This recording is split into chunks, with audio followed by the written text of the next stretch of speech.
Hi everybody, my name's Kay. You're watching Amidst the Gray, and today I will attempt to hold back tears of overwhelm as I inventory every single deck that I use for divination and decide what's going to leave.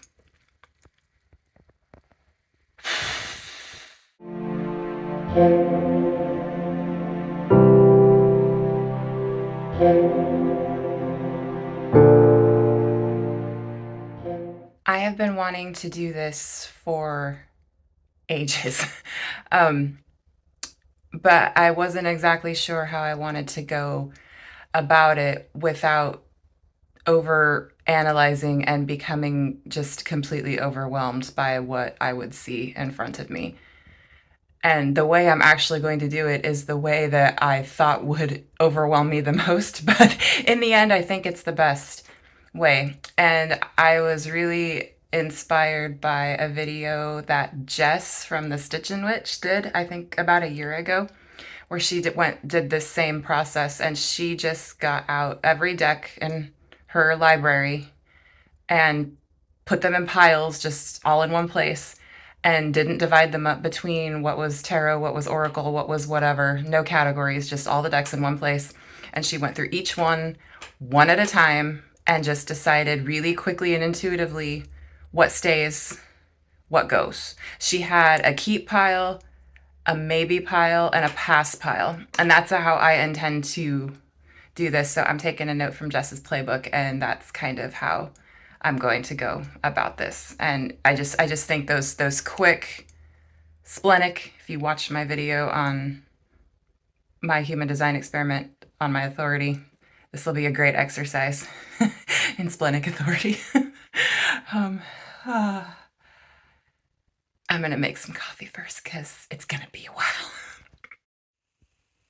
I'm not entirely sure of the total number of decks that I have. I will have to go through my libib, and I will also count them manually just to see if everything matches up, and I will insert that number here somewhere, just to get an idea of what I started with.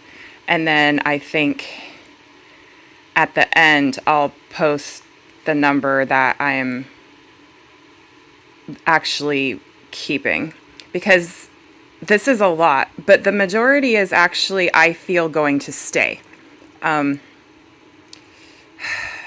have a box, that box, where I call it a timeout box. Some people refer to it as a purgatory box, where if a deck just isn't clicking, it can, for me, it goes in my timeout box, and I revisit my timeout box every now and again just to see what's there. And the last time I did that, only 2 came out of the box and everything else stayed. And so that's a good indicator for me that there is quite a bit that needs to go. And it's time. And for me, this is the end of the year. Sagittarius season ends my year. Capricorn season begins my new year. And Capricorn season is less than a month away. I want to get this settled and done and reorganized. And I'm not going to do like a shelf tour or just kind of displaying these in any organized fashion in this video, just because I think that would be fun to do just separately, and maybe do all of my tarot related books as well. Maybe that all in one video. So today is just going to be what stays and what goes. That is the focus for today. So, okay, let's get started. I'm going to keep things simple to start and actually begin with these 3 bins here. They go in open shelving that I have. And I'm starting with these because I'm almost certain everything in all of these is going to stay. So I figure we just get those out of the way and done, and then I can get those put away.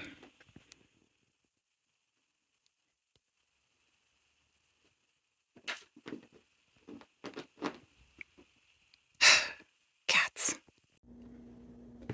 Okay, I think everything in this one is indie tarot.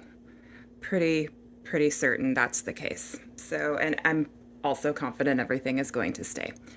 So I'll start Spacious Tarot, absolute keep. Texture Tarot, this was in my my timeout box.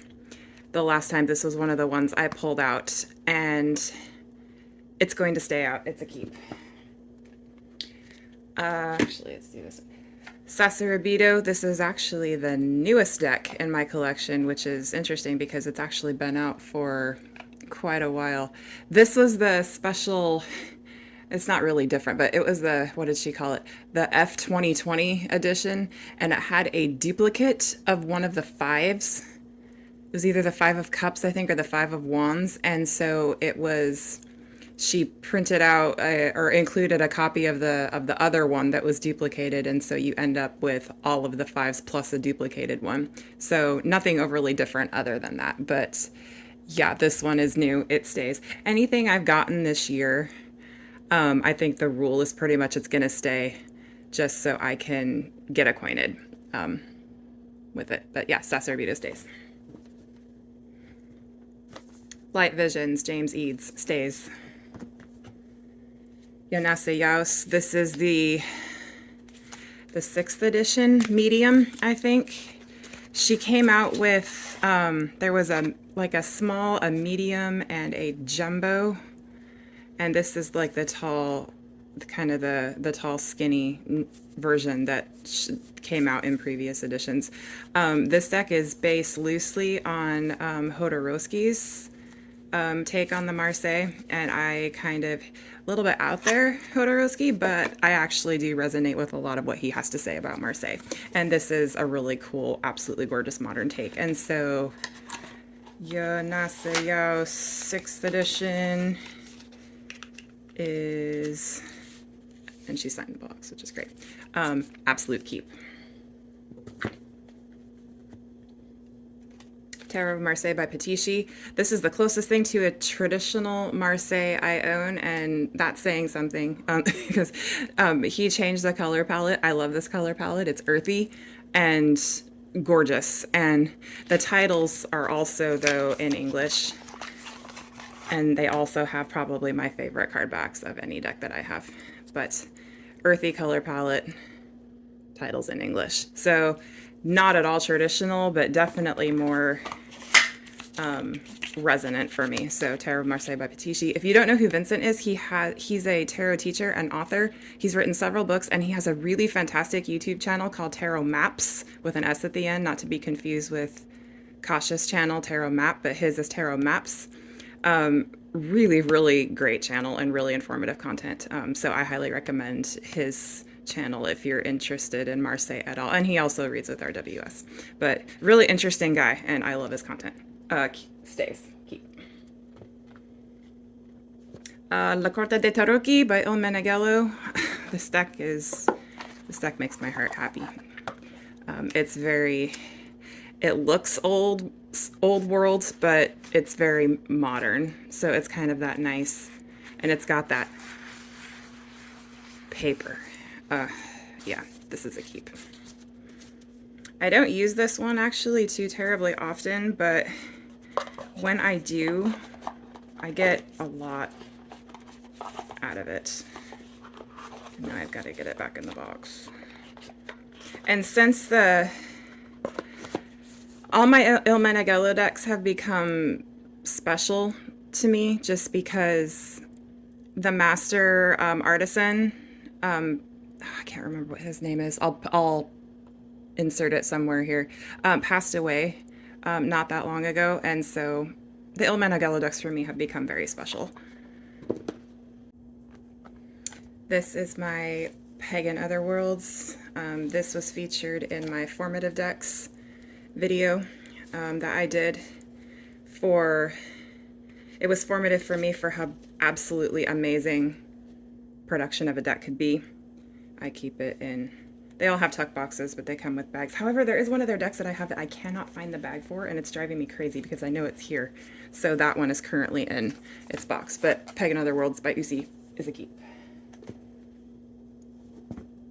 Darkness of Light, 4th edition. I have edged mine in black. This is on really incredible linen cardstock. I keep it out of the box usually because the box isn't the sturdiest. I'd really like to get the bag that they have on their website. I might do that eventually. But I keep the box near it, but I typically don't keep the deck in the box because I use this enough to just get it out. But absolute keep.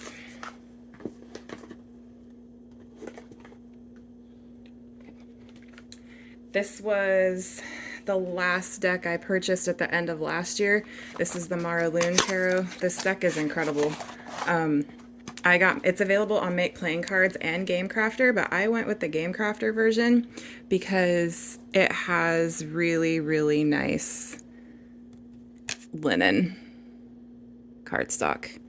And it just feels really, really lovely. I believe the Make Playing Cards edition comes in a tin. At least it did. I don't know if that's the case anymore, but I'm pretty sure when I bought this at that time last year, the Make Playing Cards version comes in the tin. The Game Crafter version comes in this really, really, it's a nice little tuck box. It's good quality and it's really roomy.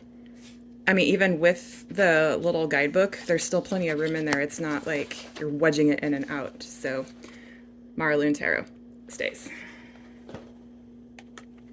This is one of the newer decks in my collection. This is the Tempest Tarot. This is the deck I'm using for my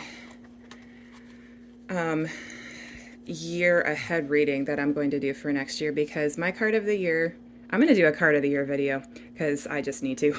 But my card of the year for 2023 is the Hanged Man, and I'll go into more about my relationship with this card, but I love this version. There we go. I love this version. It is an upside down trident. I bought this deck secondhand, and the previous owner edged it, and I actually rather like what she did, and I'm going to keep it that way. And yeah, I love this deck. It's pippish, and it's nautical themed, and it's fabulous. This is the equivalent of a mermaid deck, because I don't really resonate with mermaid decks. This is my ocean, watery themed tarot. And I live near the ocean, so that was kind of important to me to have that represented. Let's see. This is my indie Anna Kay. I want to edge mine. I haven't done that yet.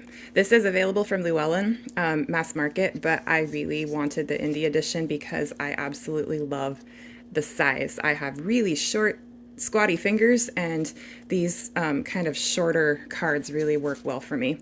I keep this one out of the box typically too because it's not the most user-friendly of boxes. It's one of those that's two-piece like that. So I tend to keep it out of the box because I do use it enough to kind of, the guidebook is really nice. And Anna Kay is an amazing human, and she was just so delightful to order from and to do business with. And we emailed back and forth a few times, and I need to check and see if her Lenormand is still available because I would like to get that. But Indie Anna Kay stays.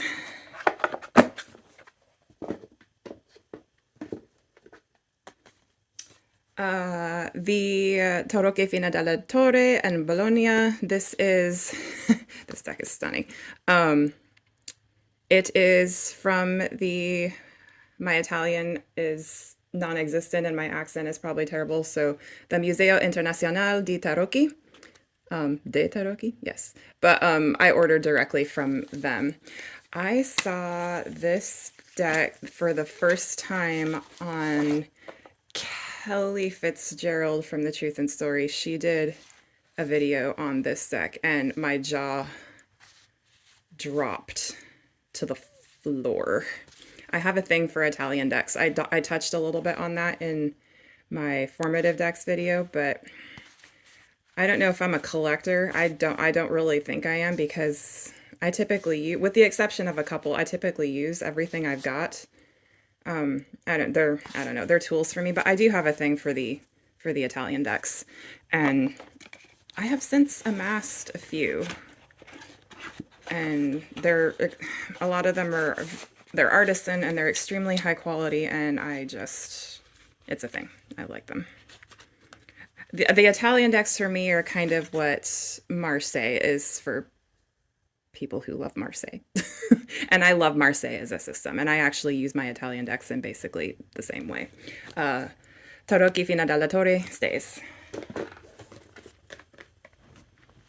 The Nouveau Tarot de Marseille by Gonzalo Aeneas.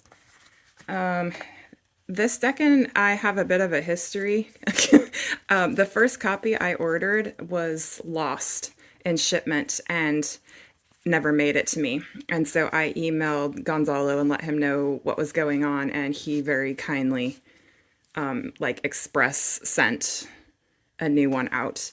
I love this deck. Definitely a modern take, but it's just the visuals just resonate with me so much more. And the only downside is the size. Like they're huge. They're really big cards, but I get through it because I just love them so much. And there's backs. So, and it comes with a really nice, I actually really like this little guidebook. It's quite good. That was the Nouveau Tarot de Marseille by Gonzalo Aeneas, and it is a keep, if I can get it back in the box. The box is one of these interesting, like, side-loading ones. So, that stays. Okay, that is bin number 1. Everything stays. Bin number 2 was an absolute mess, and it really needed some attention. So we're going to go ahead and do that right now. And I think I might actually add a few decks that are just kind of lying around. I might actually put some in here because there was some spare room. So let's get going for bin number 2.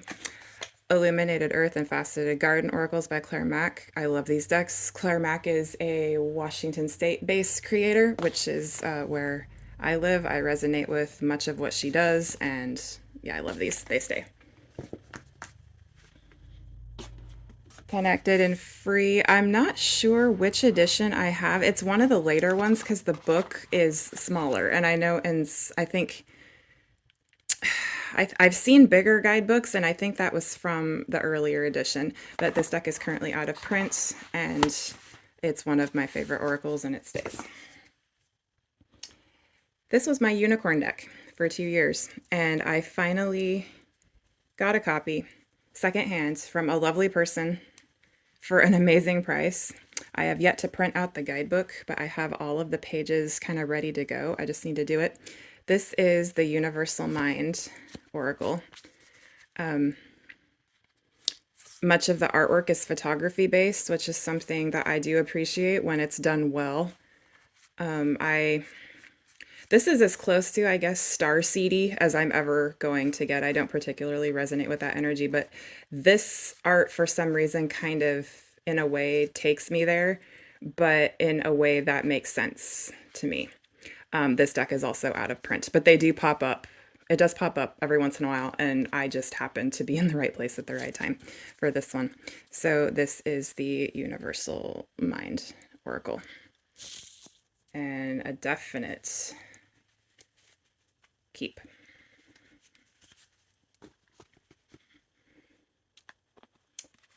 This behemoth is my my Animal Allies 1 and 2 by Jessica Swift.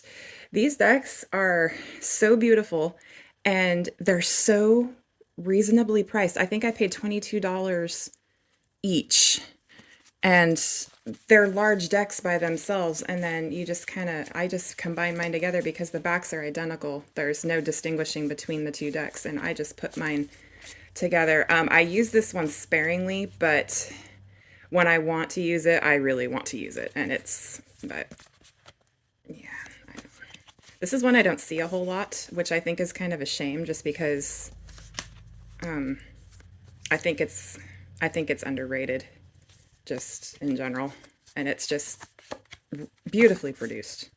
So these are keeps. Animal Allies 1 and 2 by Jessica Swift. And I keep that, of course, outside of the box. I need to make a bag or something for that, but it's gigantic. And then these are the boxes. What's next? Oh, those are pamphlets. Let's do Price of Love by Crystal Banner. Her website is Kaleidodope. She has some cool stuff, and her art is really beautiful.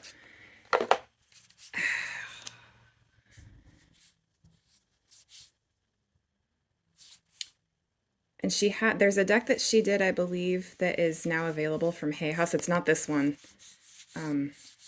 It's another one, but her art is very, for me, distinctive, and it's thought-provoking. And this is like the closest thing to a relationship deck, I don't know, that I have. I don't know how the guidebook ended up in the middle. But actually looking at this now, this is a maybe. It's a maybe. Not because I don't appreciate it, but I haven't used this in a long time. That's a maybe.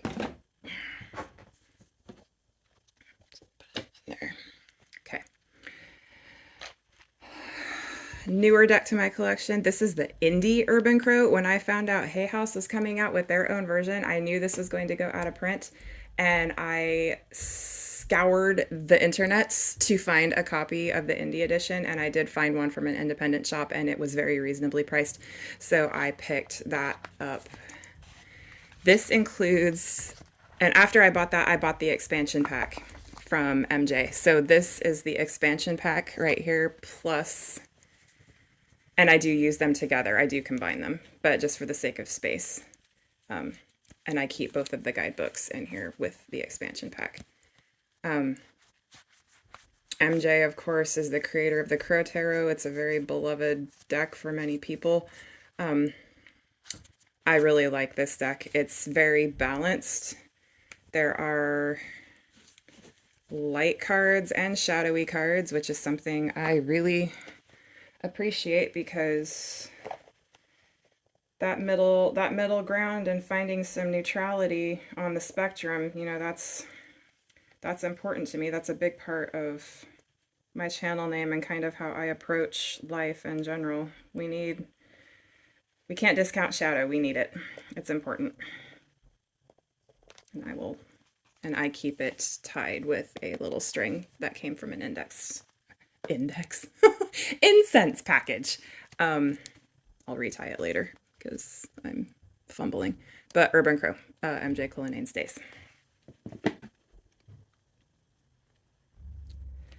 This is a deck I never hear about, and what I do hear about it is mostly negative, and I think that's kind of a bummer.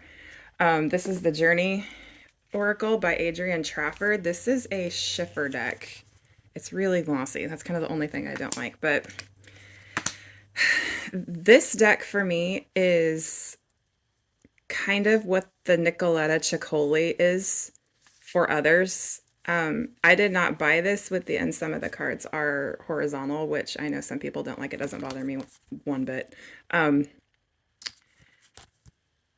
didn't purchase this deck with the intention of it being shadowy, but it's exactly what it turned into. And it really surprised me in a good way. And I've done a lot of really good work with this deck. But most of what I hear and what I've read is rather negative, and I think that's a bummer. And here are the backs. And the little guidebook is actually quite good, and I really like her writing. I just like this deck. Just sits well with me. I like it, and it stays. Journey Oracle by Adrian Trafford. That was the box one more time. I'm really bad at this angle. I'll get better, I promise. There we go. So that is a keep. Synchronicity Oracle by Kathy Nichols. This was also in my formative decks video. This was the very first indie deck of any kind that I purchased. I started with Oracle and not Tarot. I did own Tarot by the time I bought this one, but I knew my first indie deck, I wanted it to be an Oracle, and this is not my typical aesthetic. It's very bright and it's super whimsical, which I don't always like, but for some reason this one works. I would actually really like to get her story cards deck and combine them. I think that would be amazing. And I might do that next year. I'm not buying many decks next year. Never say never, right? I just, looking at what I have now in front of me, it's like there's just no reason to do that when I have so much work I can do with what I already have. And I think it's almost like a really fun and enticing challenge in a way. And I'm looking forward to working with what I have a lot next year. That's the box. It comes with a die, which was really, I was like, what is this? But it has a spread card that has 6 different spreads. And one of the ways you can choose a reading is you roll the die, and whatever number comes up, you do the number, the corresponding spread on that number card. I thought that was a nice little touch. So, Synchronicity Oracle by Kathy Nichols. This is still available. She has a website. It's available there, and I think it's available on through Etsy as well. Synchronicity Oracle Stays. Pixies Astounding Lenormand. I love this deck. I love this deck more than the RWS, if I'm honest.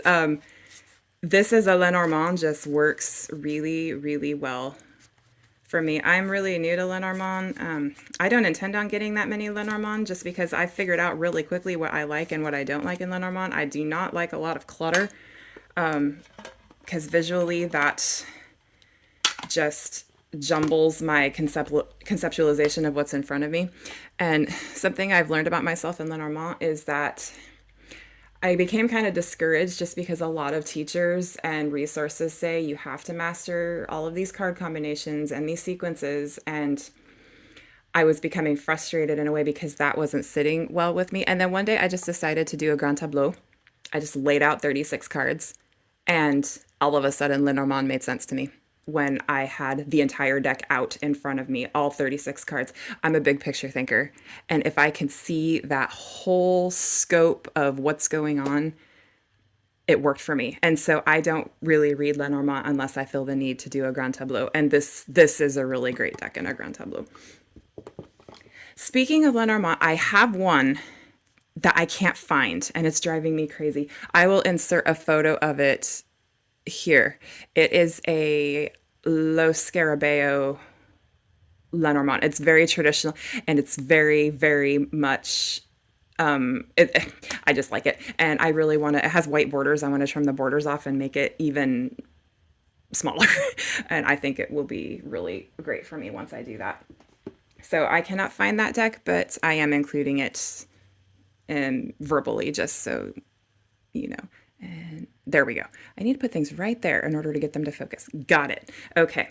That's what was in bin number 2, but I think I can add a few more. Let's see what I've got going on here. Let's do, Materia Prima by Usi. I cannot find my bag for Materia Prima, but I know it's around. This is a deck based on the periodic table, and it's not everyone's cup of tea.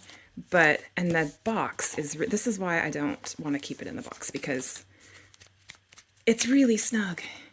Let's see if I can get a couple out. All right, there we go. I might just leave it out of the box now, if I'm honest.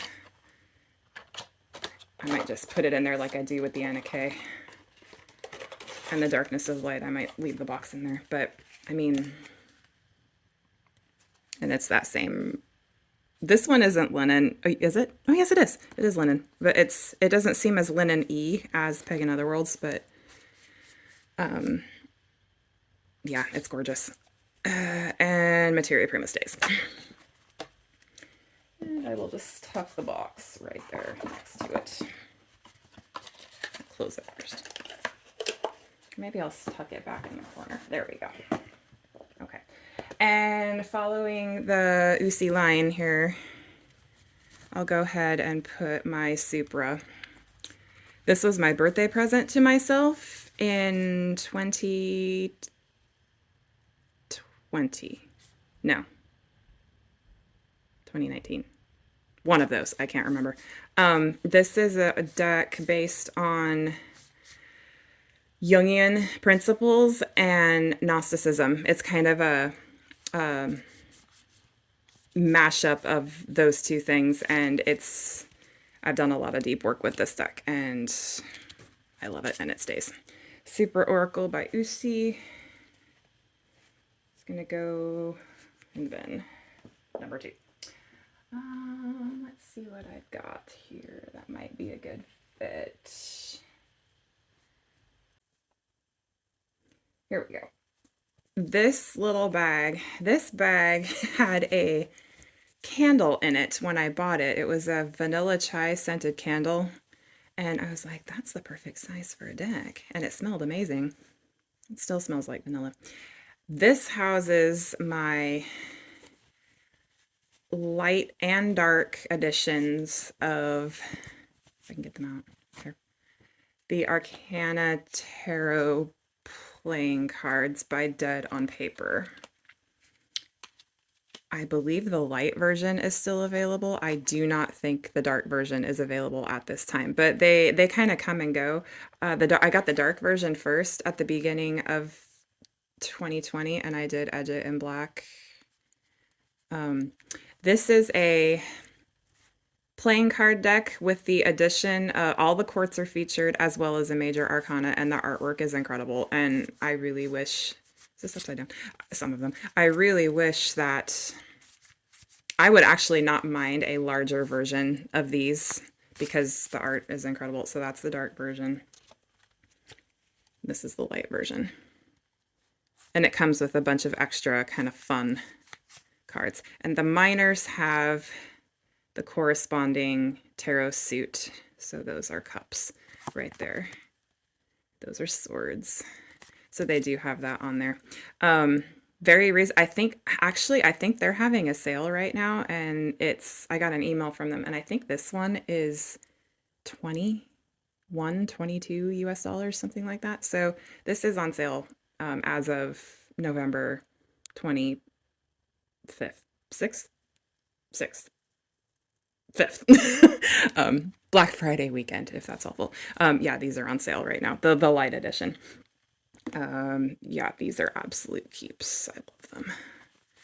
This is a good set to do if you are one that likes to do kind of a light and shadow kind of reading, or you want to pull a card for a specific position, a light card and a shadow card.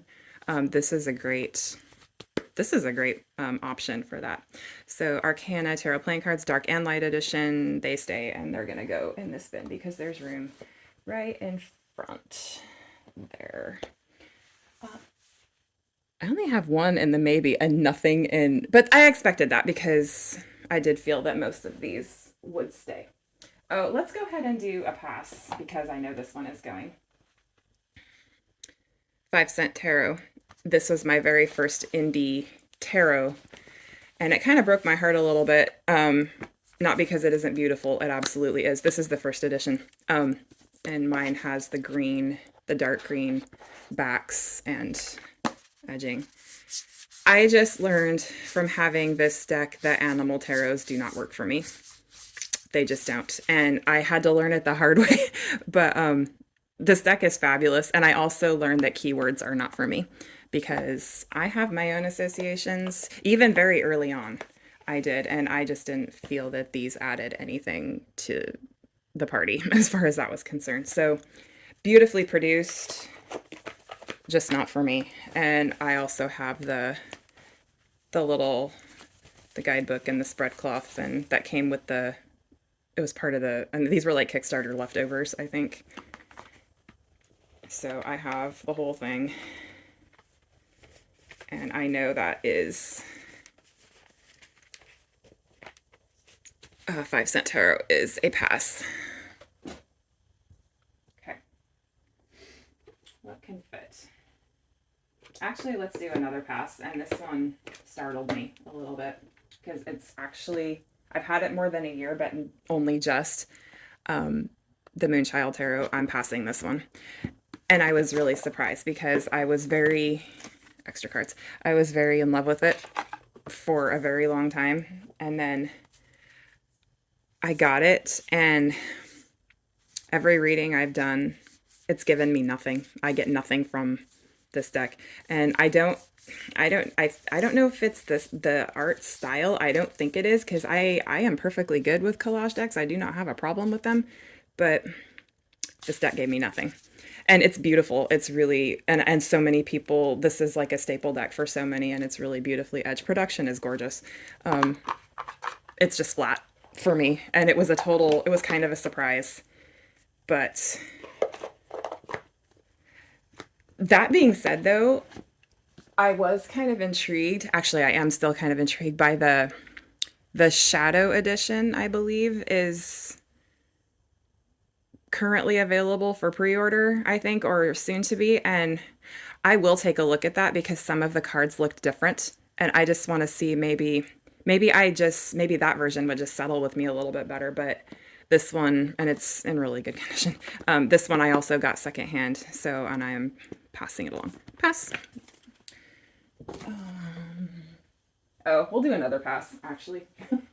And this one kind of breaks my heart, too. The first, and still to this day, only Kickstarter I have ever backed was the Cosmovisions by James Eads. I have his Light Visions Tarot, and it's one of my favorite decks that I have. And I wanted to love this so badly, but it's too much of a tarot for me for an oracle deck, and I can't disconnect from the tarot with this. And I really wish I could. And I did make it's got some shiny blingy edging there. I really did make an effort to see if I could just kind of come up with my own system, and it's beautiful. It's really gorgeous, and I got the book, like the big book, that came with that option. I got that and a couple of other things, and I'm essentially just reselling the entire box. And it broke my heart a little bit because I love the Light Visions so much. But yeah, Cosmovisions is a pass. Starseeker Tarot by Nikki Ferrata, the Van Mystic, absolute keep. I love that deck.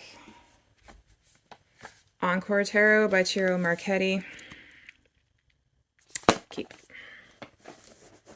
And that has been number 2 done.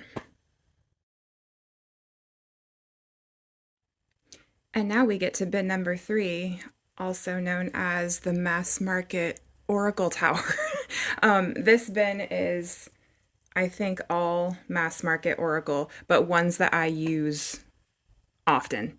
And so I like to keep them kind of all in the same place. And I'm not actually, there's one I might take out, but all the rest of them are just going to get put back in pretty quickly because these are well known. There are probably a lot of walkthroughs for a good chunk of these, and I'm sure a lot of you have probably seen the majority of these already. So really quick, back into the bin.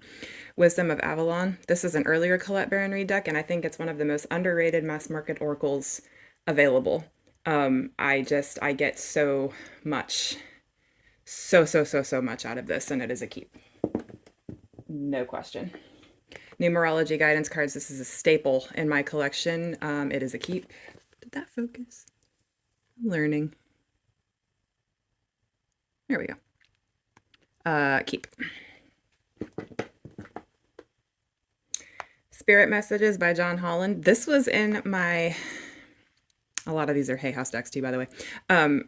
This was in my timeout box a couple of years ago for quite a while. I got it out after, at the very start of the pandemic, I felt really drawn to this deck, and I went and got it back out, and I just pulled a single card one night, and it was exactly what I needed to hear that I didn't know that I needed to hear. So this deck redeemed itself for me, and it is a keep. It stays. Let's not knock the tower over. Earth Magic Oracle, one of my first and favorite decks, is a keep. Sacred Destiny. Oh, I do not have enough words for Sacred Destiny. That is a keep. Universal Folk Oracle. I'm still kind of getting to know this one, which is why it's in here because I'm pulling from it quite frequently for writing prompts. This is a really good deck for writing, journaling, or creative writing. I'm finding this is a keep. This is U.S. Games and not Hay House. Wisdom of the Oracle. I am gonna pull this one out because there's a story with me and this deck. I saw a card randomly from this deck and it made me want to buy the deck. So I ordered the deck. However, when I got the deck the first time, this is my second copy. When I got the deck the first time, the card that I had wanted had been changed. And it was like one of the only, I think there were a couple more, but it was one of the only ones that had changed. I'm going to see if I can find.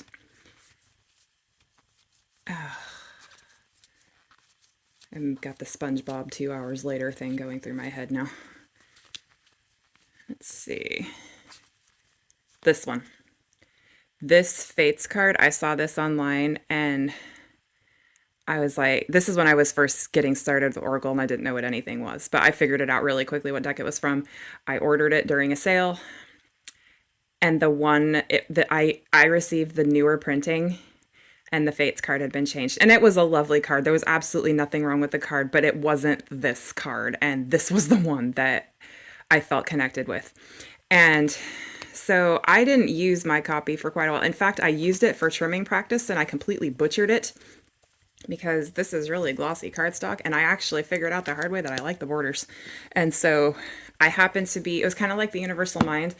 I happened to be in a buy sell group and this one was being up for grabs and I asked the seller if she could send me a picture of what the Fates card looked like and she did and it was the original and she didn't upcharge me because it was an earlier printing. She charged me, it was a really reasonable price, and so I said sold. So this is my second go around with this deck. And this is on, I know, a lot of people's highly overrated kind of list. For me personally, that's not my experience. I disagree wholeheartedly. I get a lot out of it. Wisdom of the Oracle stays.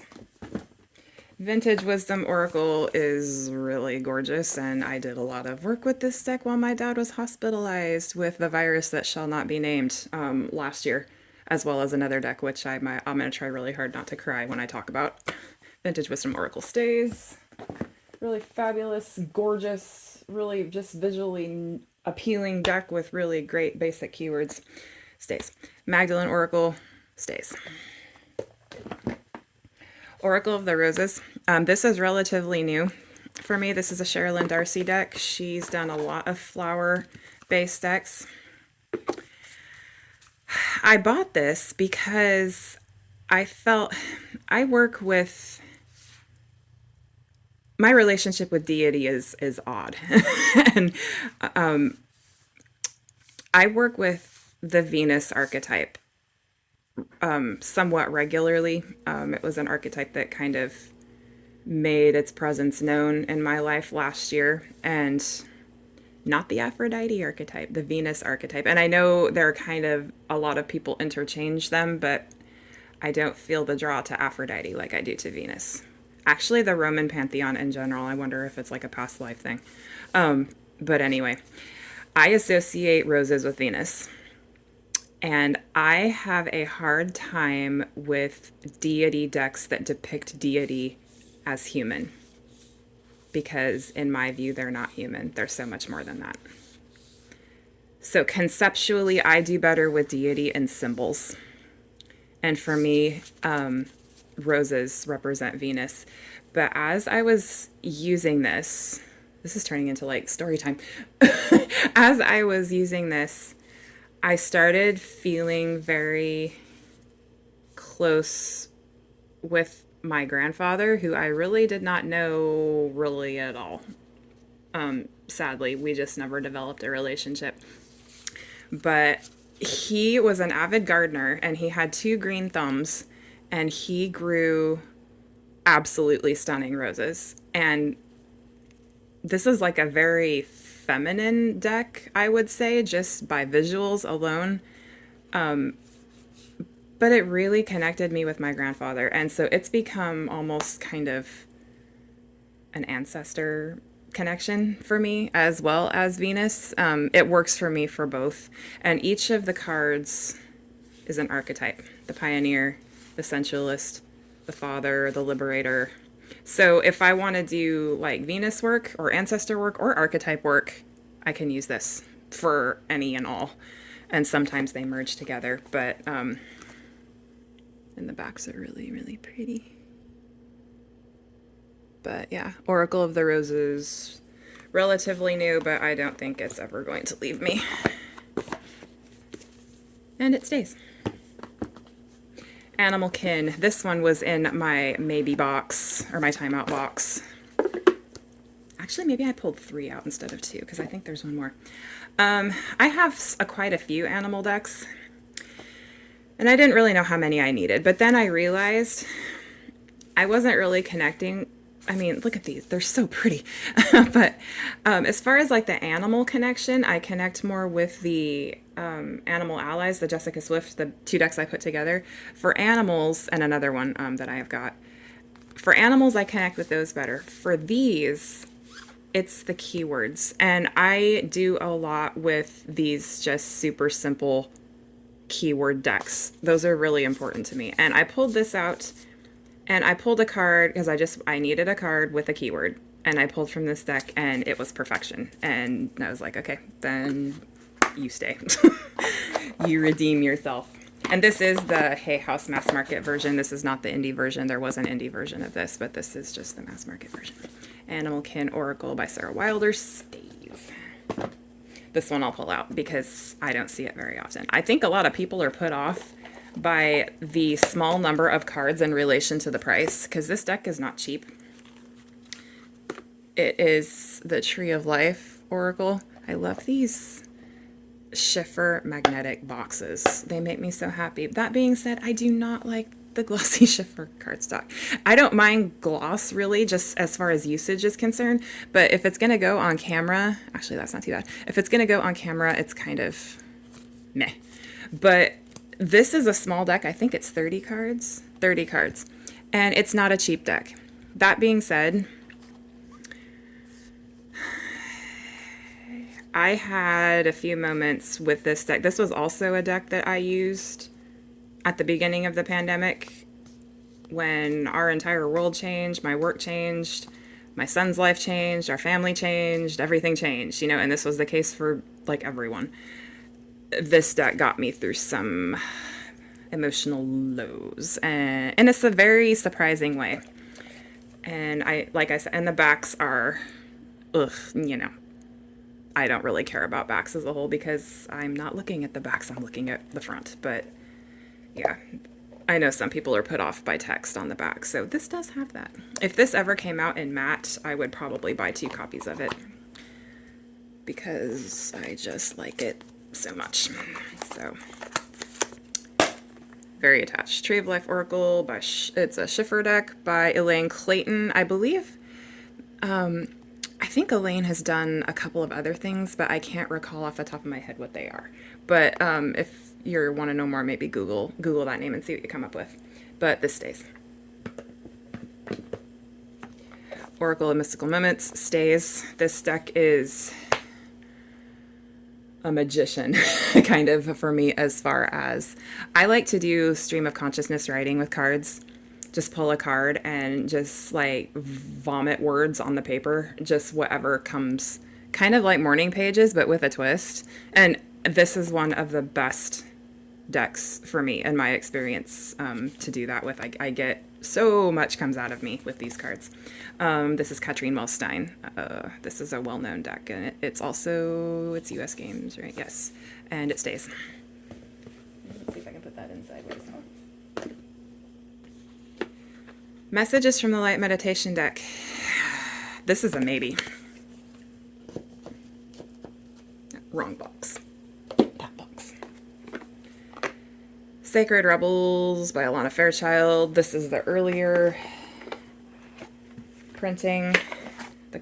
The cards are matte, but they have the borders. I think the new edition does not have the borders. And after I thought about trimming this, and after looking at the borderless edition, I realized I like the borders, and the borders stay. I have a love-hate relationship with this deck. And I realize my struggle with it is the guidebook and Alana Fairchild's writing. I don't get on with the way she writes. And I know a lot of people love her and her writing resonates. For me, it's a bit over the top, I guess. I'm a spiritual person, but I'm also a very practical person. I have Moon in Capricorn and Mars in Virgo and a Taurus ascendant. So I have that earth energy strong in me. And there's something about her writing that makes me feel ungrounded in a not good way. But the visuals on these, that is where this deck works for me. I can do, and this card, we've been through a thing, and this reminds me so much of home. These trees in this kind of ascending line, like if I'm going on a hike and I see trees like this all the time when I'm out on trails. But nudity alert. Visually, this is where the deck works for me. The guidebook does not, and so I really don't use it. And this was also in my timeout box for quite some time, and then I got it out and did a journaling exercise with it and put it back in permanent residence in my library, and it's going to stay there. It's a keep. What else can I put in there? In the end, I had space for one more after some rearranging in bin number 2, and the one that's going to fill its space is another deck I don't really hear much about, and I also think that's a shame, and that's the Oracle of Ascendance. This is somewhat new-ish. It is a US Games deck. Oh, and there's the card I'm working with right now, right on top. This is essentially a deck of sacred symbols. It features their runes, planetary symbols, there are chakras, the zodiac symbols. There's elements of the Kabbalah. There's like a Tree of Life card, but also what are those individual? I can't think of the word. It's not nodes, is it? I can't think of the word. I'll look it up and put it somewhere. More zodiac, sacred geometry. Various symbology for stories and cultures. I have Horus. It's just, the elements are also featured. It's just a really great deck of symbolism. The guidebook it's a good jumping off point if you want to kind of go into whatever you pull. If you want to go into that more further, the guidebook is a great jumping off point, but it leaves a lot of to be desired as far as information is concerned. But just as a deck of symbols, I love it. And I've been using it a lot, and I'm doing a little mini sacred study right now, and right now I'm working with the Om card, which is really appropriate because I'm reading the book The Humming Effect.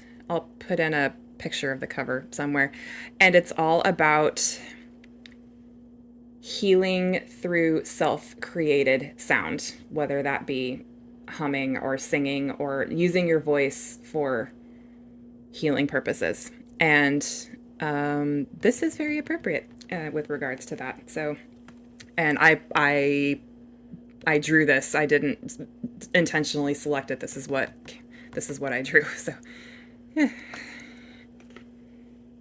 The creator is Philip J. Oh my goodness, Adamsick. I'm sorry, I'm not even gonna try. I believe that's the guidebook writer, and that's the artist. I could be entirely wrong on that, if I'm honest.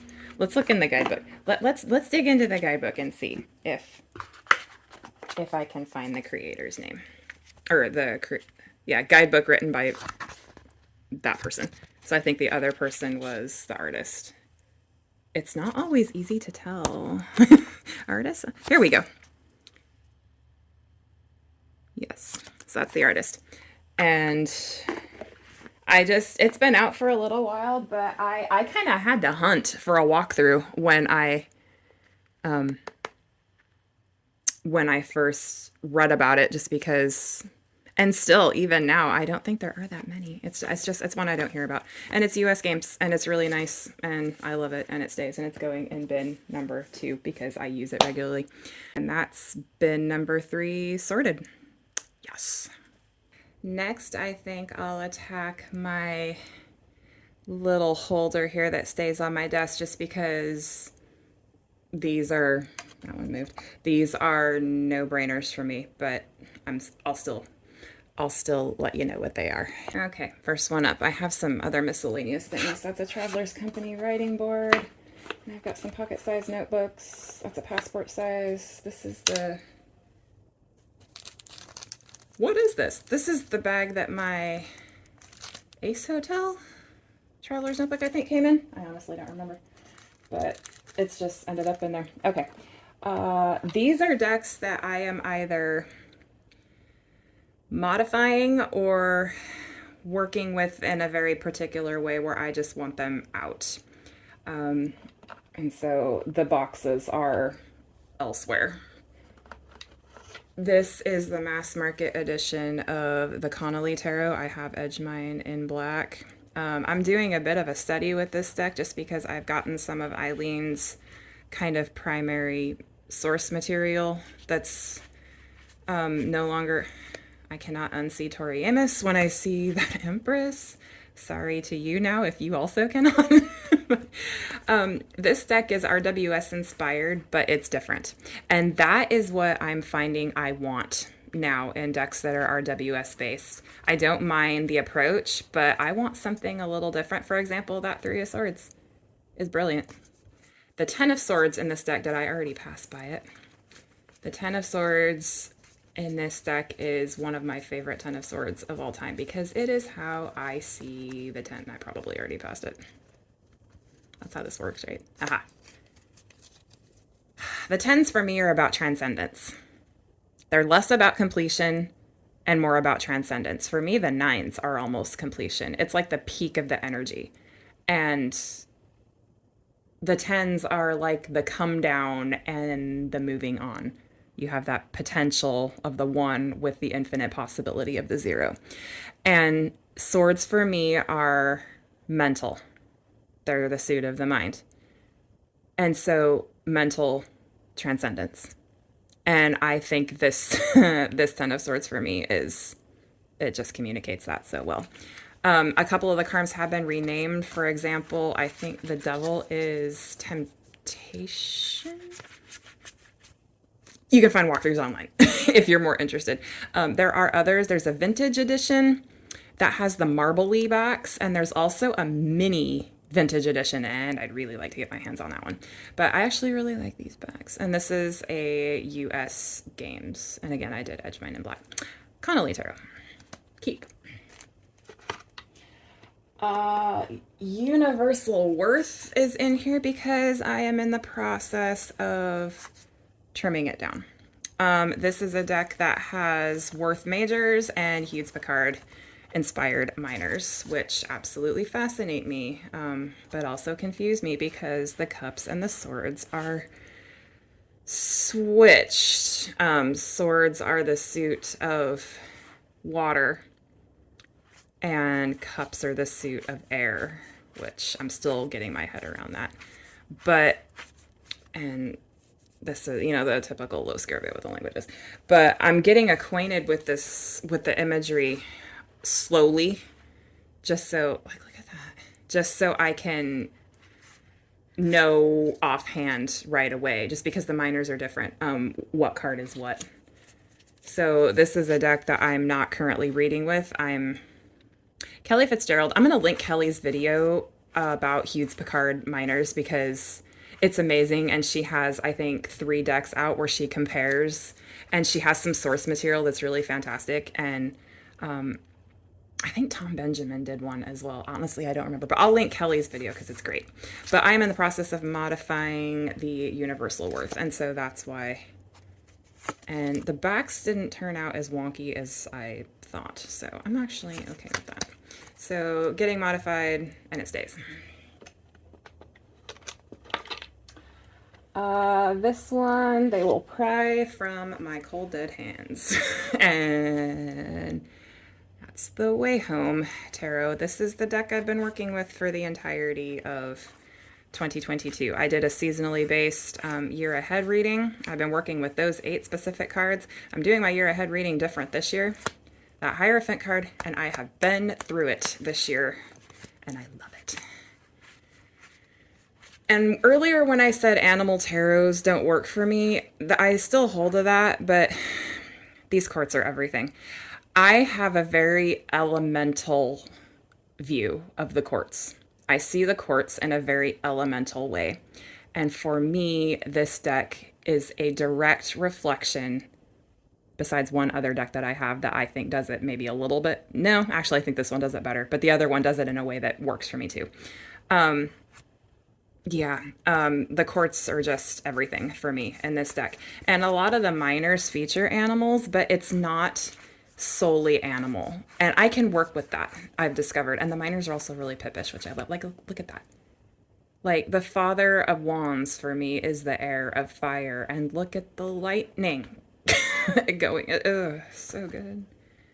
Mother of Swords for me is water of air, and look at the icicles. Yeah, so good. So good, so good, so good. Yep. This deck will never leave. Ever. Way Home Tarot stays. Bakara Wintner and Autumn Whitehurst. Yes, I believe. And the book WTF is Tarot is essentially a companion to this. It doesn't come with the deck, you have to buy it separately, but I work with that book in conjunction with this deck. Way Home Tarot stays. This is, I cannot remember the creator for that deck, and so I'm going to go get the box. This deck here, also one I don't hear about hardly ever.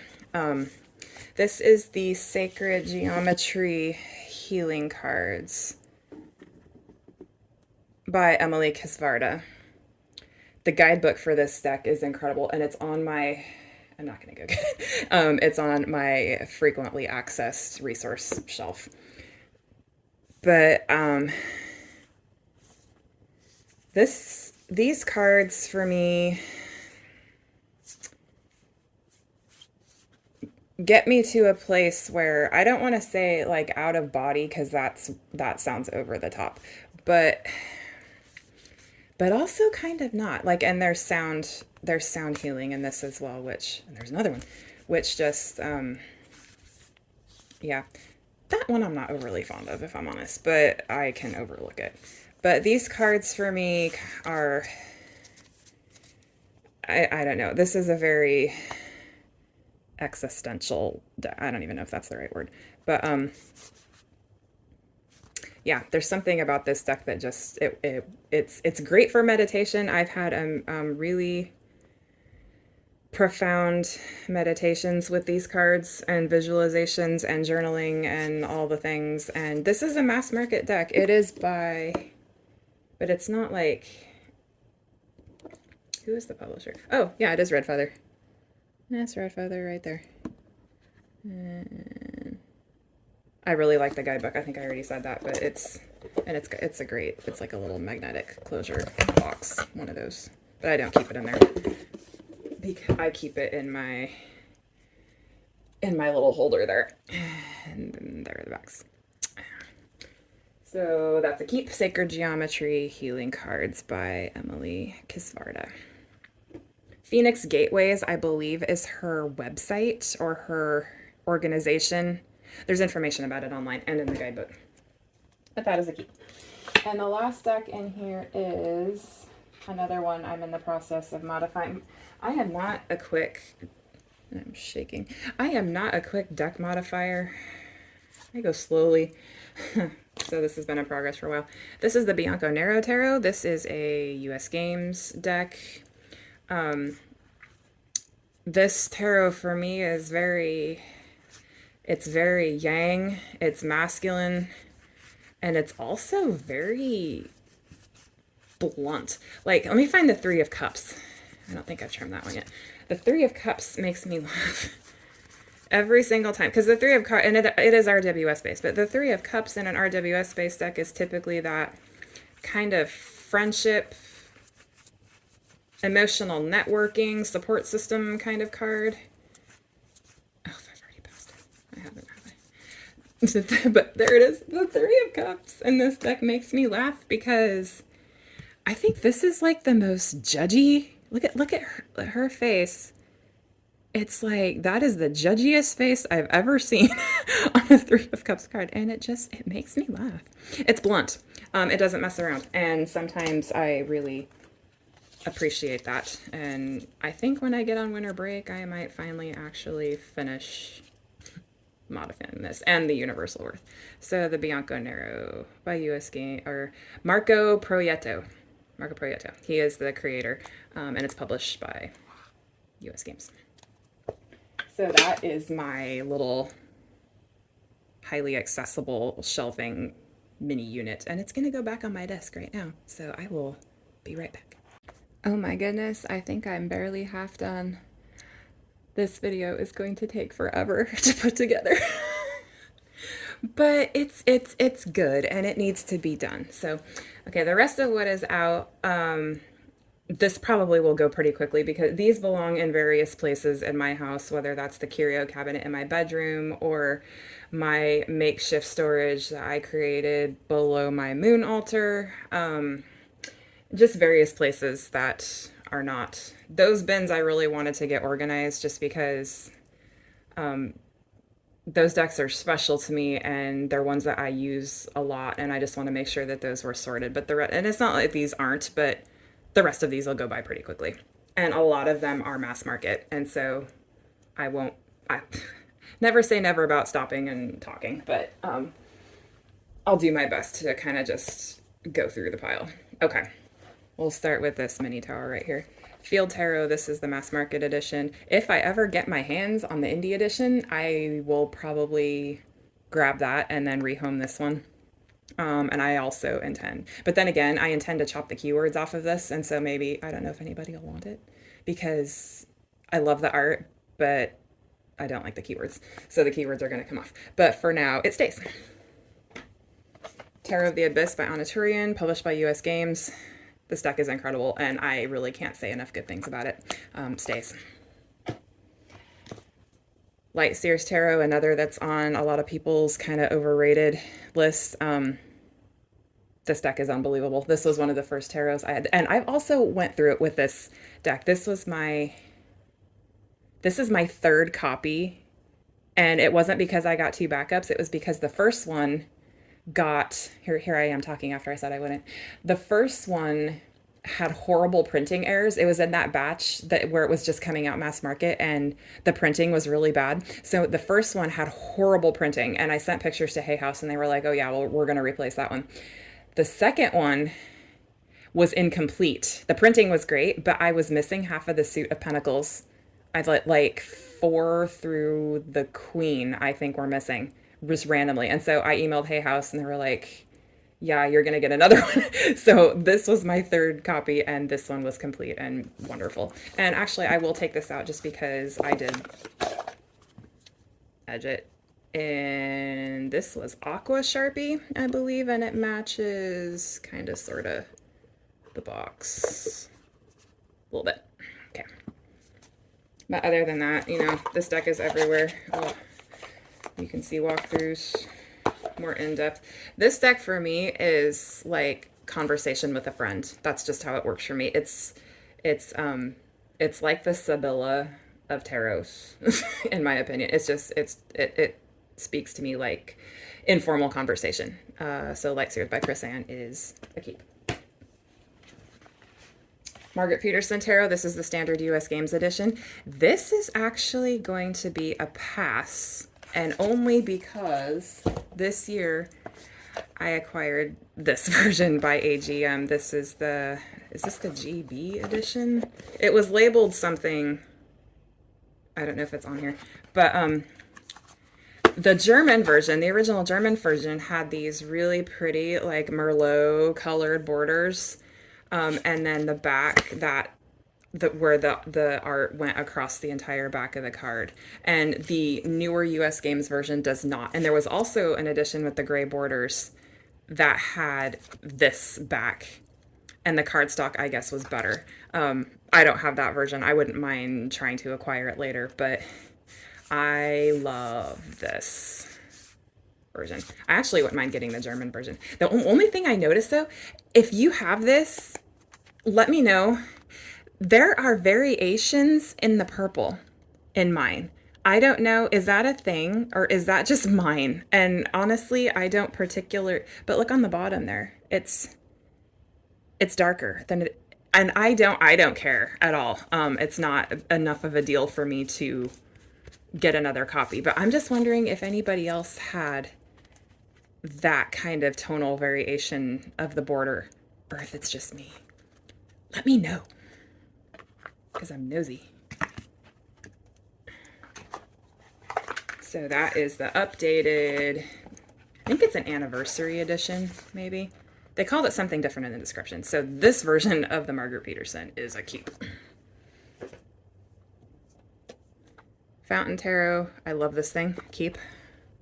I actually want to get the journal. There's a Fountain Tarot journal. I don't have it. That might be something I purchase next year.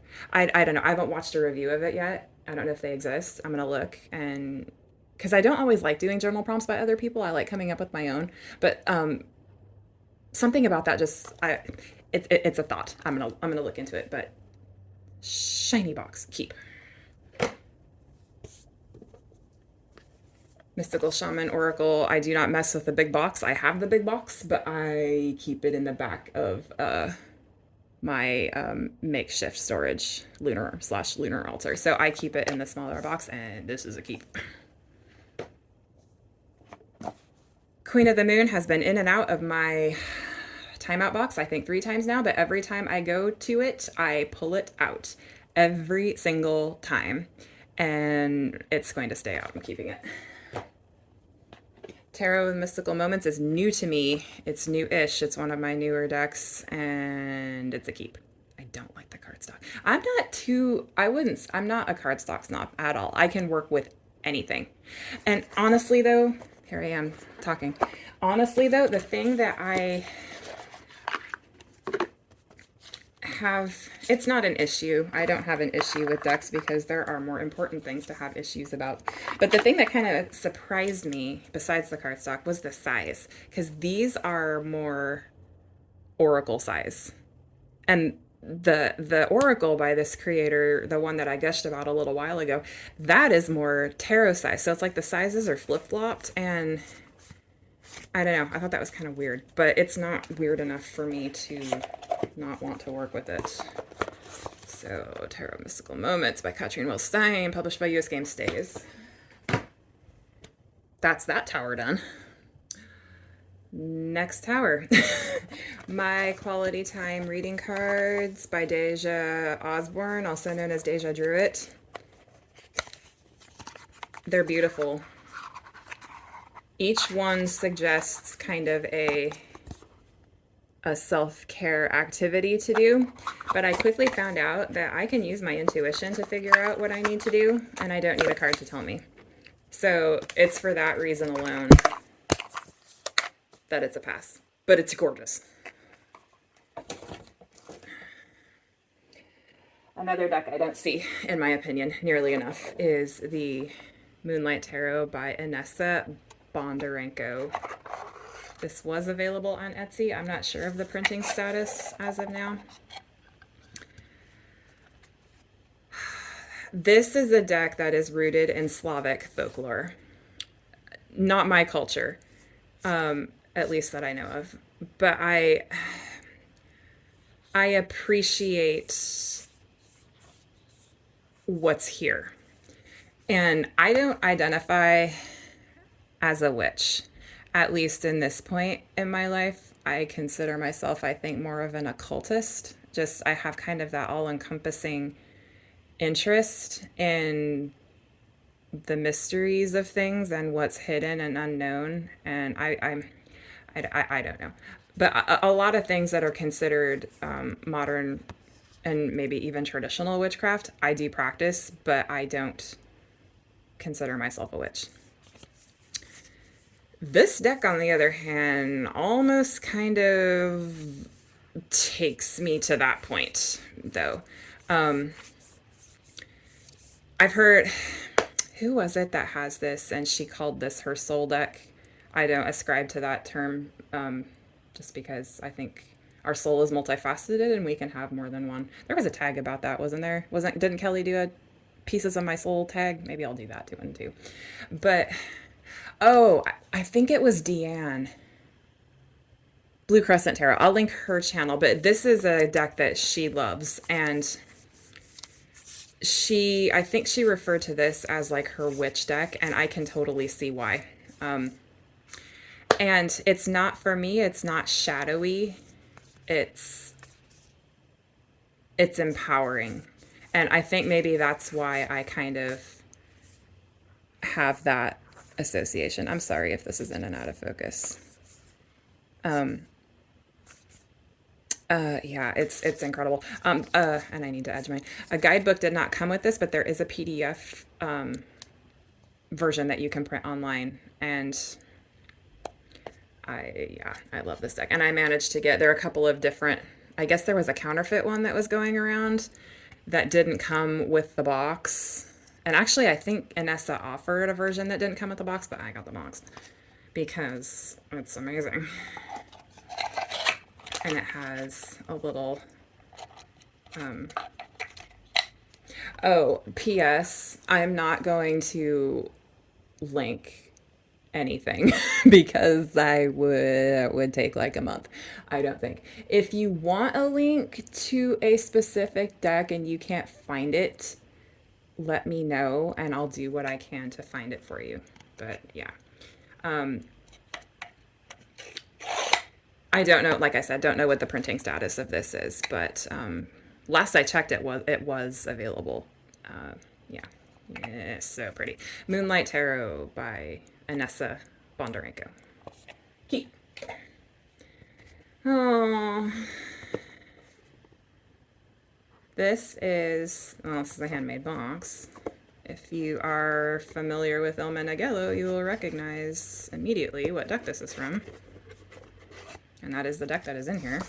I got a special box for it because it's a special deck. This is the Il Meneghello version of the Soprafino. I love the size of these cards. They're so great. I just love them so much. In my formative decks video, I spoke... there's a deck that I featured that I'll talk about in a minute, where I mention my love of Italian decks. And this just falls right in line with that. And yeah, it's so good.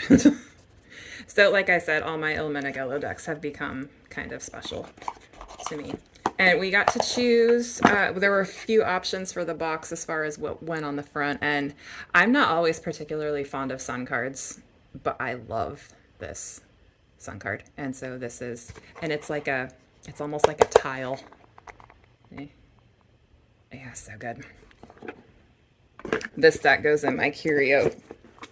And so I'll put it in the pile that goes back in my bedroom. That is a cute Il Meneghello Soprafino. Wild Unknown Archetypes. I've done extensive, oh yeah, this has a ribbon. It's hardly ever in the box. Oh, I forget there's a ribbon in here. I've done extensive work with this deck this year. It is round and can be difficult to kind of work with in a way, but if I am motivated enough to work with a deck, I will find a way to make it work. I'm not fixated on one particular way of shuffling. The majority of decks I side shuffle. I'm not really a ruffle shuffler. It's just not. I ruffle shuffle playing cards. I will do that, but I find side shuffling, I can get through just about any card stock with any size deck, and so that's just kind of my default. But I I will adapt to the deck. I do not have to make, the deck does not have to adapt to me. If I want to work with something badly enough, I find a way.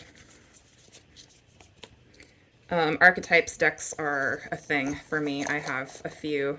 The Oracle of the Roses that I mentioned before has become the accidental archetype of choice right now, but I love this one, and I just keep it in the box, and I don't deal with all of the excess packaging. I store it elsewhere. I keep it just in case I ever want to rehome it. I don't think I ever will, but you know, never know.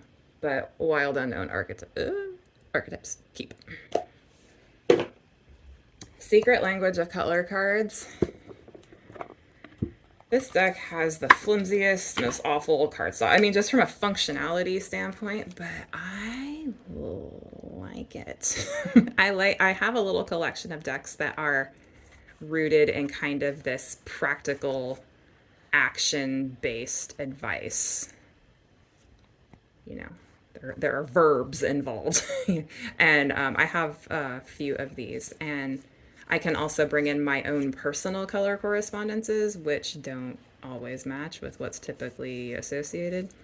But yeah, I like this deck a lot. I just wish it were slightly higher quality, if only for the purpose, and the guidebook is, it's decent. Just for the purpose of functionality, I wish the cardstock were a little bit better, but like I said, I'm not too particular. I'm not too particularly particular. Goodness, say that 5 times. Secret Language of Color Cards by Ina Segal. Ina, she also did, oh, what is that one? I think there was a reprinting of it, and I like it better than the other one that I saw. The Mystical Healing? I don't remember. I think it was that one. But kind of similar, but not so much. Glare from my window, sorry. Not so much with color, but just kind of that advice-oriented approach. But yeah, I like this deck and I'm keeping it. Tarot of the Hidden Realm is never going to leave. This guidebook is one of the most exquisite guidebooks for any deck that I have ever read. It's a Barbara Moore guidebook, which I'm a Barbara Moore fangirl, but what bums me out is that a lot of the decks that she writes the guidebooks for, I don't particularly like, which is a bummer because I love her and I love her writing. And so I'm just kind of gather whatever I can find by her that's not connected to a specific deck of cards. But this one just, I love everything. Tarot of the Hidden Realm, Barbara Moore and Julia Jeffrey stays. Keep. Oh, I did bring out the box apparently. That's the Mystical Shaman box. I don't know why I put it in the bring out pile, but yeah, I've already showed you this and it's a key. Oh. Hedgewitch Botanical Oracle by Ciolo, or is it Shiloh? I've heard both ways. I really should know this. Maybe I'll like actually contact her and ask her.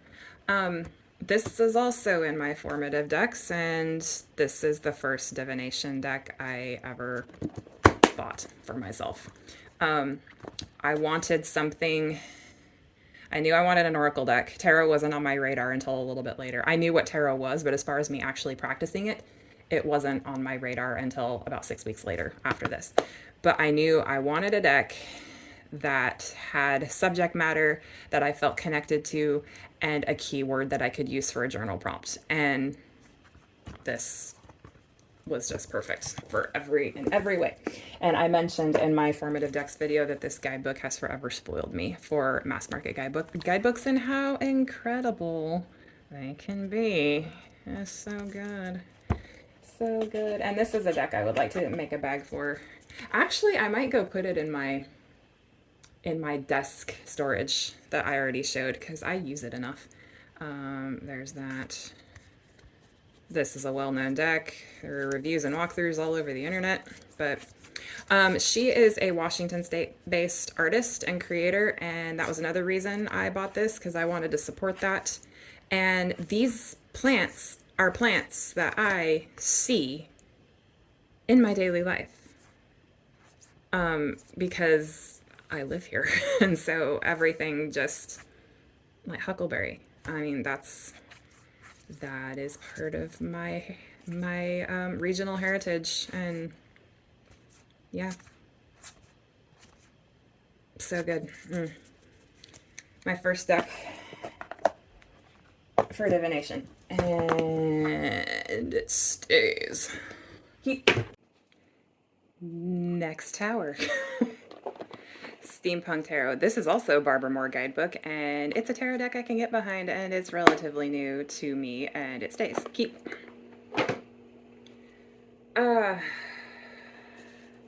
This is a keep. I'm not because I'm getting rid of it. I just have to decide how much I want to talk about it.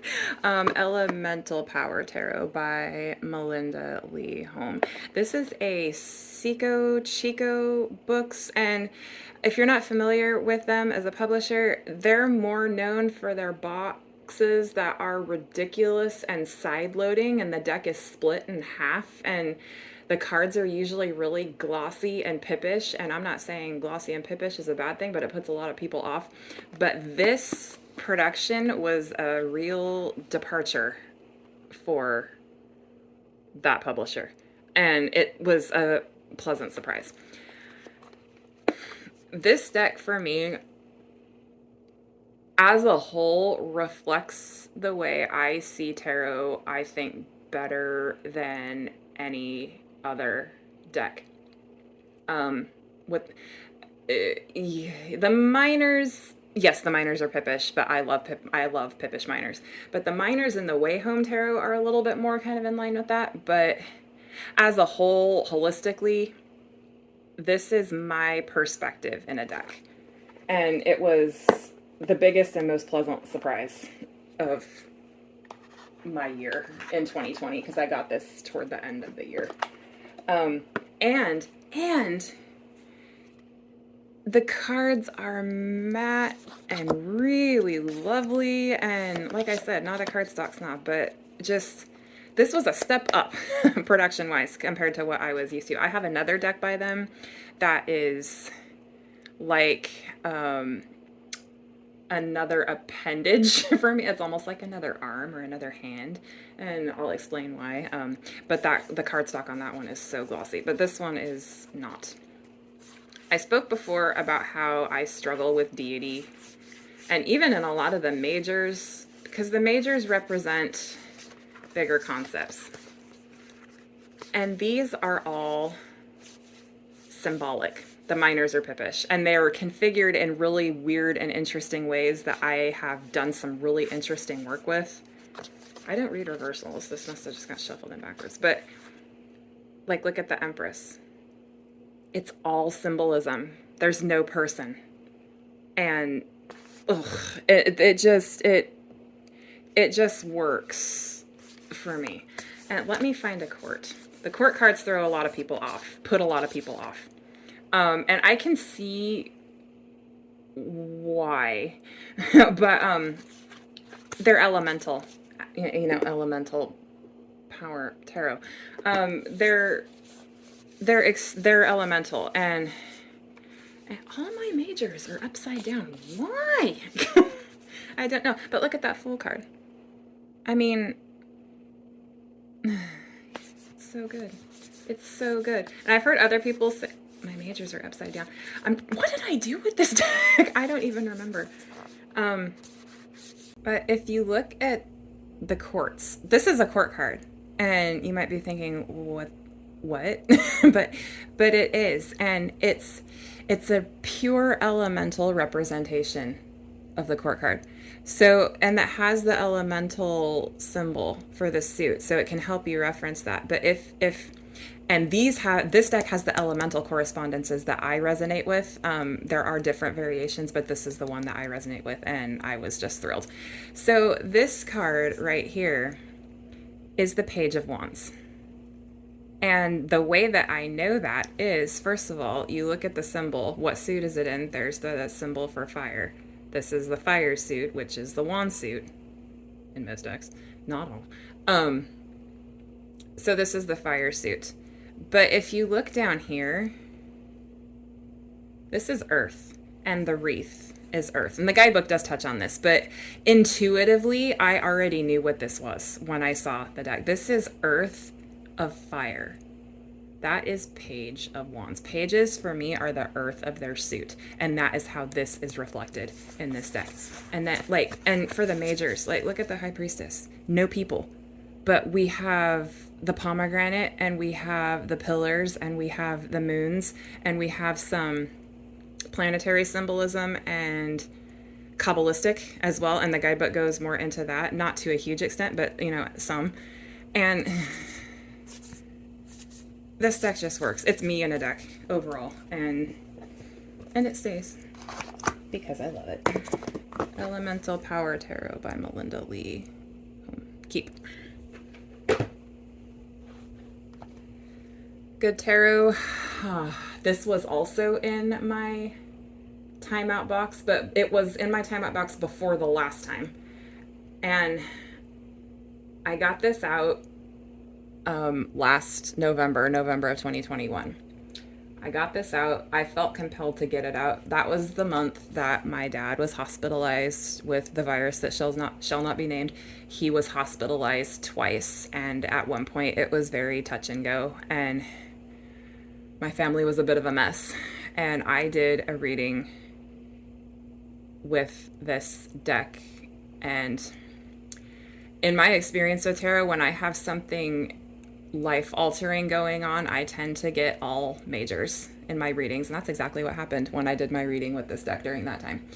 And it was one of the most comforting readings I have ever done. And this deck, after I did that, it has not been back in the timeout box, and I don't think it ever will be. And it's a keep. This deck has become very special to me. Good Tarot by Colette Baron Reed. It stays. Fairy Tarot. This has been in my timeout box many times, and every time I go look at it, it comes back out. There's something about this deck, I just can't quite let it go. I do think I want to take I did printouts of this for my journal, and I cut off the text on the bottom, and essentially it became like a square deck, and it was awesome. And I think I want to actually do that modification on this with all of them. I tried using it like an oracle for a while, but that didn't work for me. I do want to use it as a tarot, and it works better for me that way. I just need to take that text off. So this is a keep.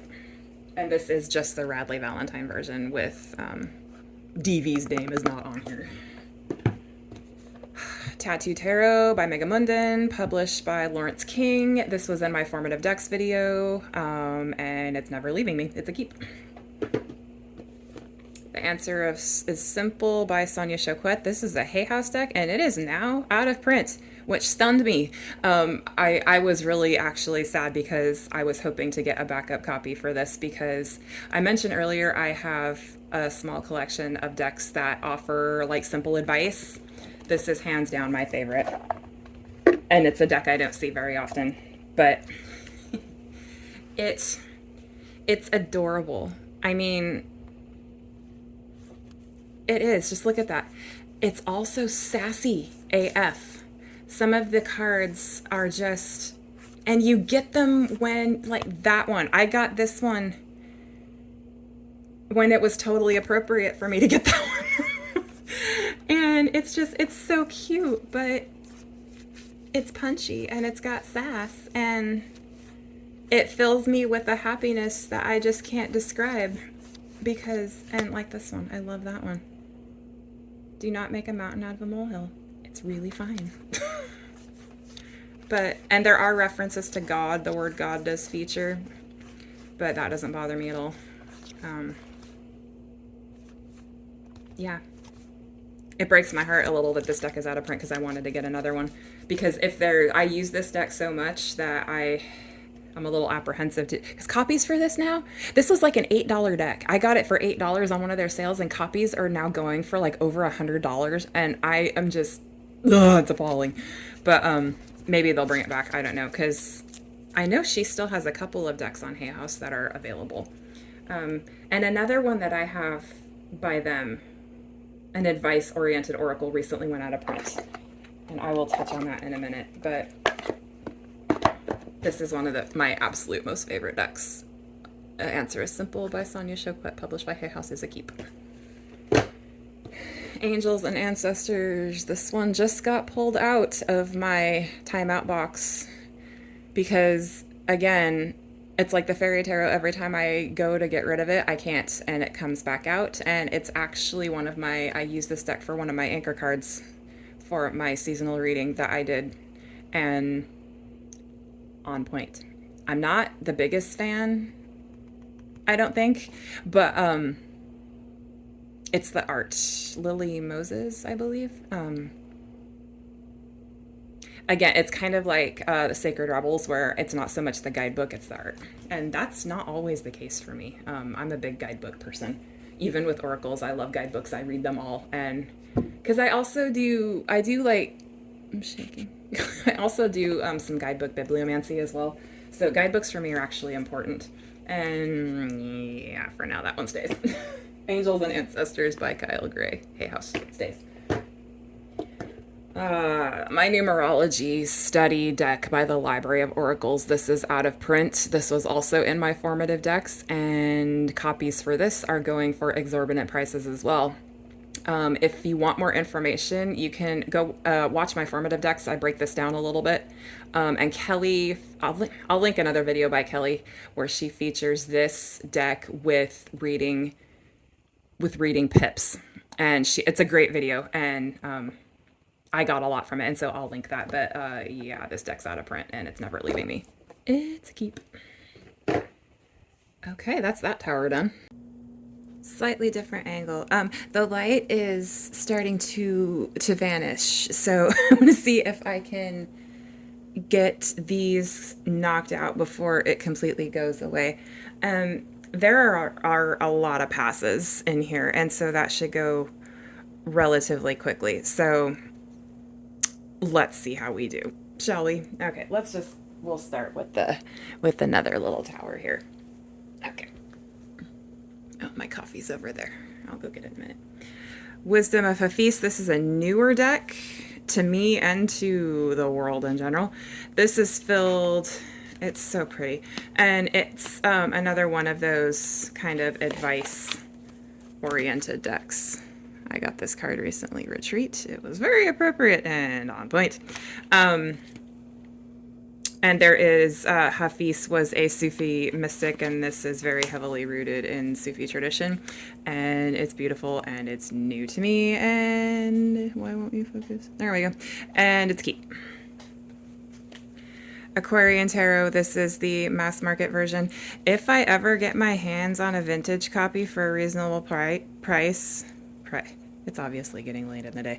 For a reasonable, oh, and there's the light being weird. I will rehome this one and keep the vintage one, but for now it's a keep.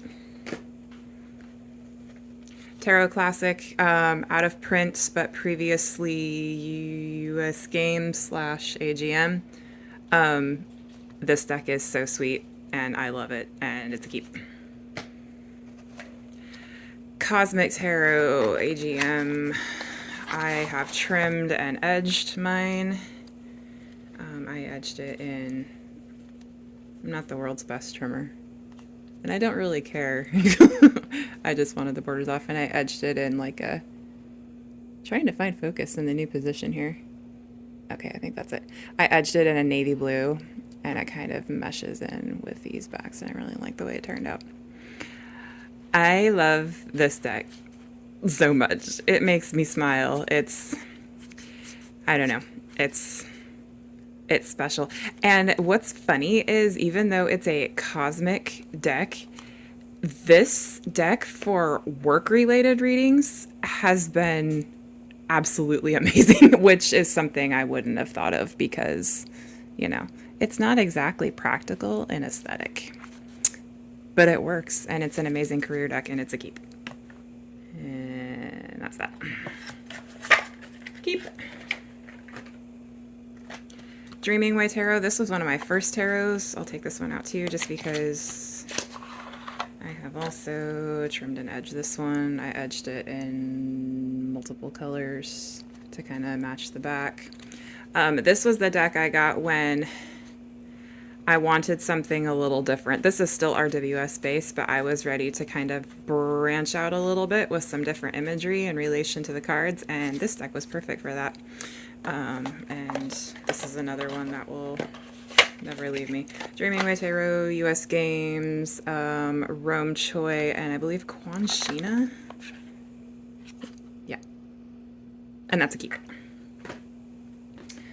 Indie edition of the Goddess Spirit Oracle. This is now available mass market from, is it Blue Angel? You can get it through Llewellyn, I believe. This is the indie version. It's beautiful. And I have all the little extras and goodies, and you can find walkthroughs of this. I'm not going to take it out. But like I said before, Deity as People doesn't work for me, and this was the deck that really kind of made that very clear. And I'm grateful to it for that, because in the end it saved me a lot of research and hassle, I think. And this is a pass. Sorry, just experiment. Okay, I'm getting there. Slightly different angle with fading light, so we're getting there. Japaridze Tarot, this is a somewhat new deck, and it is incredible, and it's a keep.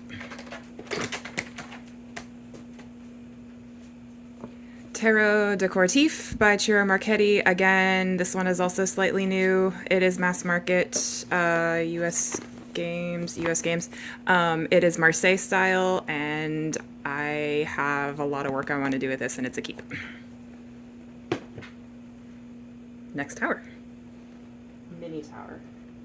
Maybe we'll do, let's do these all together.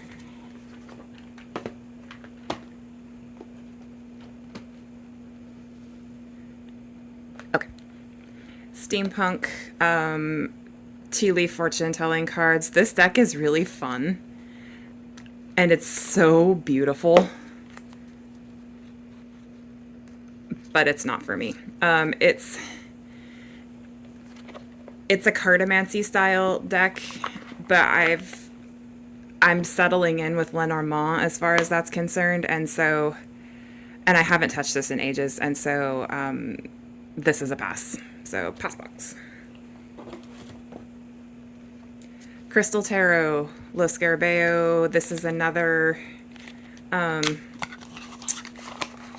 have a lot of work I want to do with this one as well. This is another kind of Hughes Picard style, and the art is incredible. It's like stained glass. It's amazing, and it's a keep.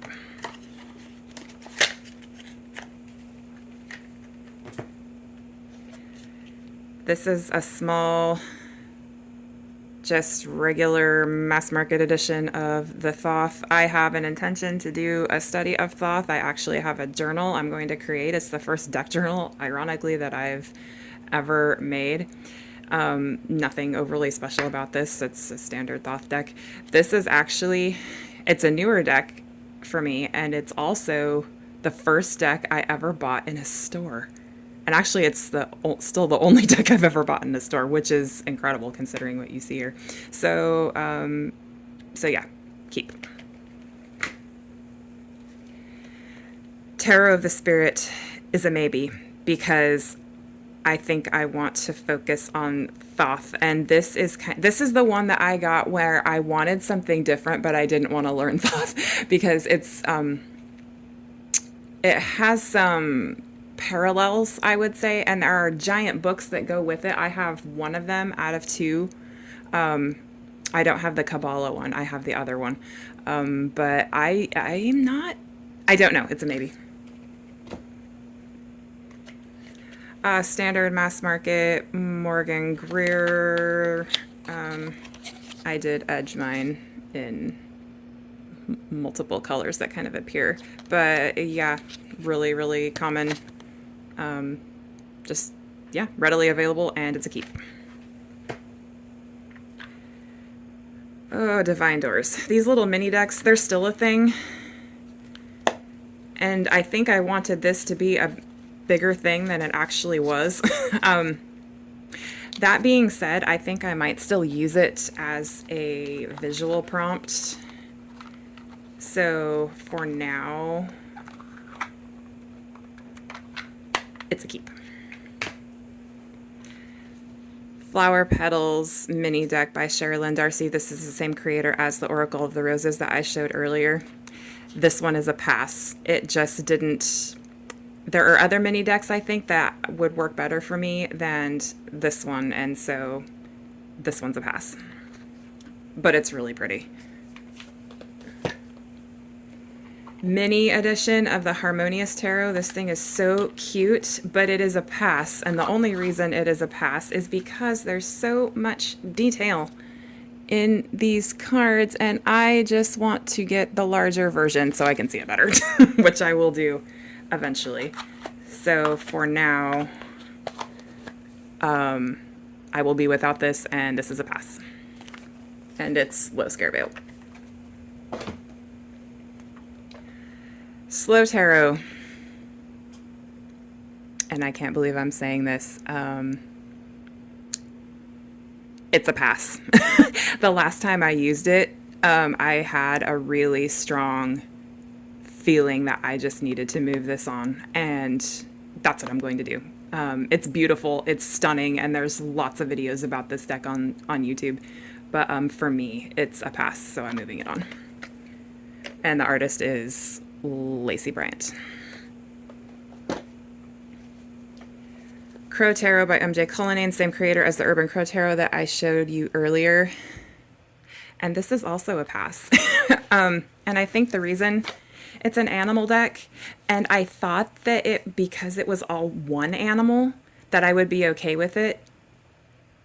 But that's not the case. And it's RWS based. And I tried to take a note from Kelly Fitzgerald's playbook about, because she loves this deck, and she sees it as a pip deck with crows. And I really tried to see it in that same way, but it's too RWS for me to see it as a pip deck. There's just too much RWS there, and it just doesn't work for me as a tarot. But her Oracle I love, but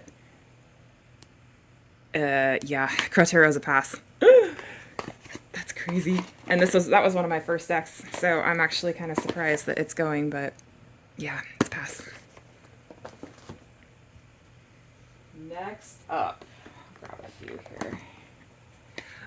Vera Sibilla Italiana is a keep.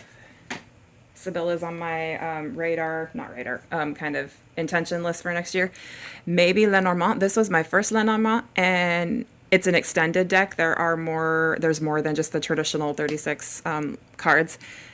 And this one's a pass. The art didn't work for me. It's simplistic, but visually, I couldn't work around it. And the guidebook is over there. I gotta remember to put that in the box. But great deck, visually very cool. Just doesn't work for me as a Lenormand, so that's a pass.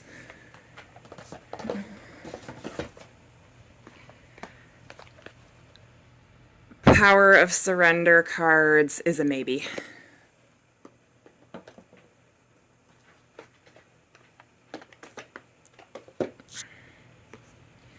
Messages from Your Spirit Animal Guides by Stephen Farmer. This was one of my first decks, and one of the things I love most about this, guess what? It's not the box. This box has always been a struggle.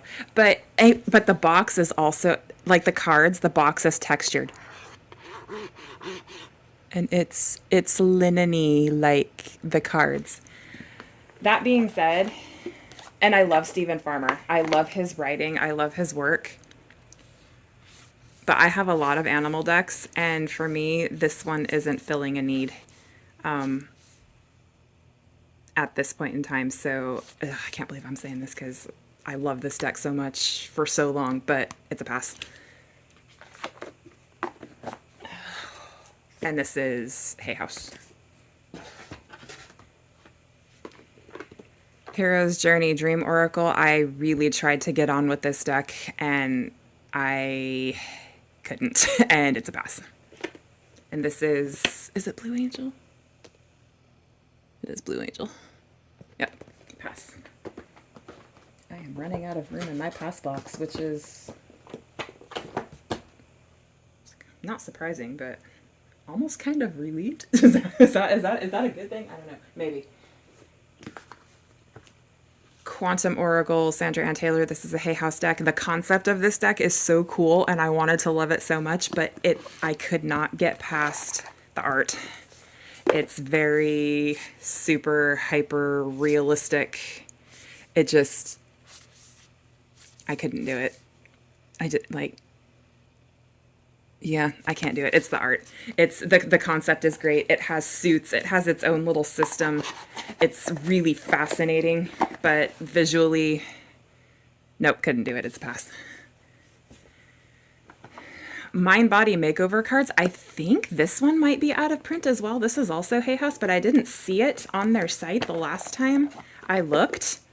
But it's kind of, there are these various categories, and then it gives you, it's very much an affirmation deck, and it wasn't what I thought it would be, and I have no use for it, and it's a pass.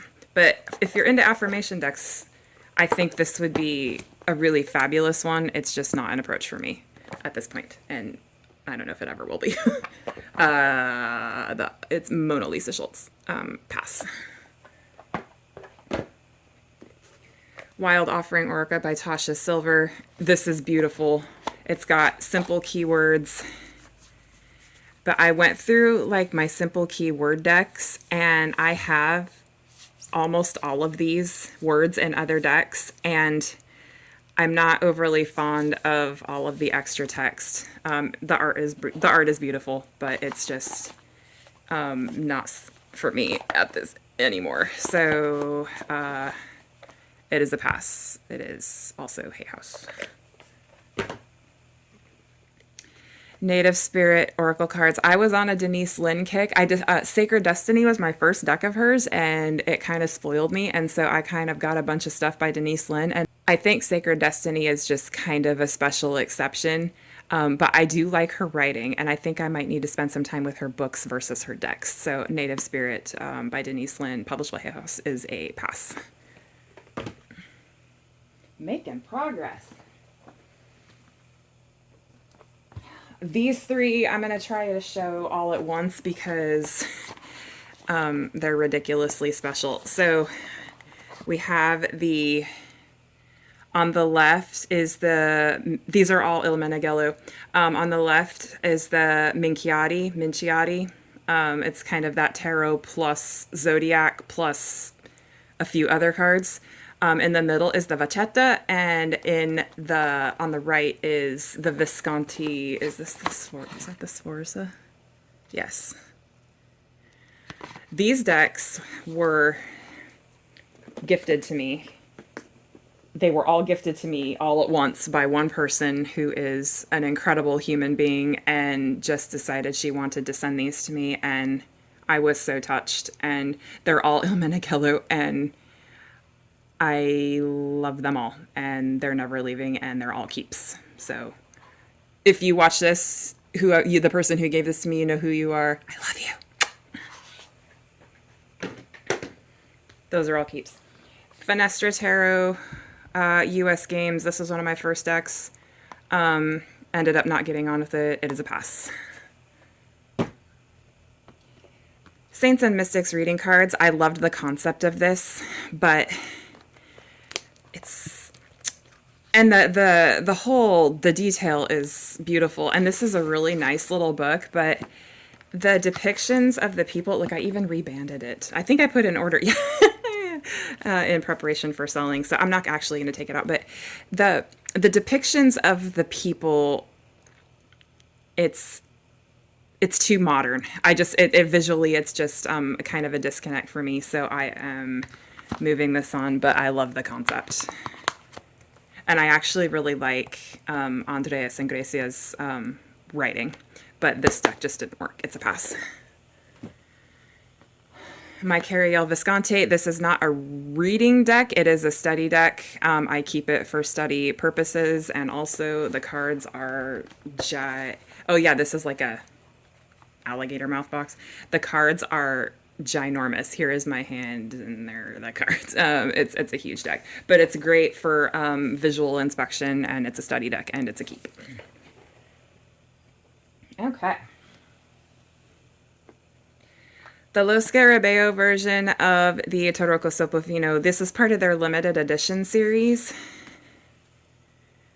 I have the Il Meneghello version, and I have half of the Soprofino in another deck, which I'll talk about in a minute. This is a maybe. I don't know if I need that many copies of the Soprofino. Borderless Smithwaite Centennial. This was my first tarot deck ever, and because of that, and I still carry it around. Actually, it went in my bag with me for a while, and it's kind of a comfort deck, even though I don't particularly like RWS. It's my first deck, and it's a keep.